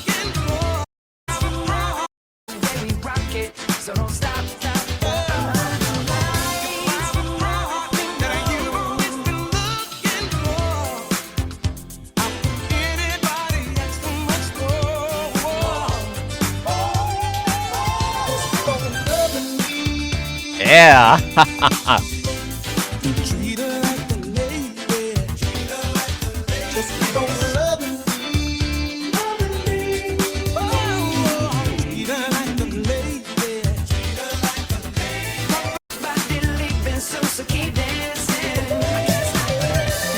Okay, that's it for that one. And that's it. That's all. We finally reached the end. But I do have one more announcement that I want to make. Hold on. This is what I've been waiting to make this announcement for a long time, but I've been teasing at it for a long time, but I can finally actually officially say it. So, just give me a minute to set my outro music right here. Just give me a minute to set everything. Okay. So, now that we've completed our journey through, we've completed my musical journey to now, I do want to say a few things. One, thank you all so much. All the people who have been here since the very beginning, and all the people who are just now tuning in, discovering me, bro. Or, all I really say is I really appreciate y'all so much just for giving me a chance. I really do. And I want you to stick around, because we've got so much more music that we're coming out with. We got so much more musical ventures that we can, go into. We got there's so much more to do. 5 years is definitely not enough, but 5 years has definitely felt like a long time. But we've got another 5 years and beyond to blow the world. We got another 5 years and beyond to eventually one day put out something that'll blow the whole world away, bro. Oh, man. I'm excited for it, because this journey has been so much fun. We've had successes, we've had trials, we've had errors, and we've had some really tough failures. But I wouldn't trade those experiences and those lessons that I've learned for anything, because they're part of what shaped me into the aspiring artist that I am now. And once again, I have all of you to thank for just giving me a chance. Just all of you that are here now, and all of you who have yet to meet me and discover me. I truly, truly, truly hope you guys stick around for the rest of this journey, because it's gonna be a long one, and it's gonna be so much more to come. But other than that, the announcement: I finally have a new album in the works, for real this time. The title of the album is called Everything I Need. The cover for it is done and everything. The track list needs to be made, and I just got to finalize everything to set a release date, and also, copyright fees and all of that, and like, worldwide distribution and like social media distribution as well. So once all of that's finalized, once all of that is set, we can finally move on to the release date. My goal is to have the album out by mid-January, if not early February, by the latest. But the goal right now is early January, and I'm really excited to go ahead and start doing the market and start getting the marketing ready, start just like getting everything ready to make sure this album really gets a lot of attention and the promotion that it deserves.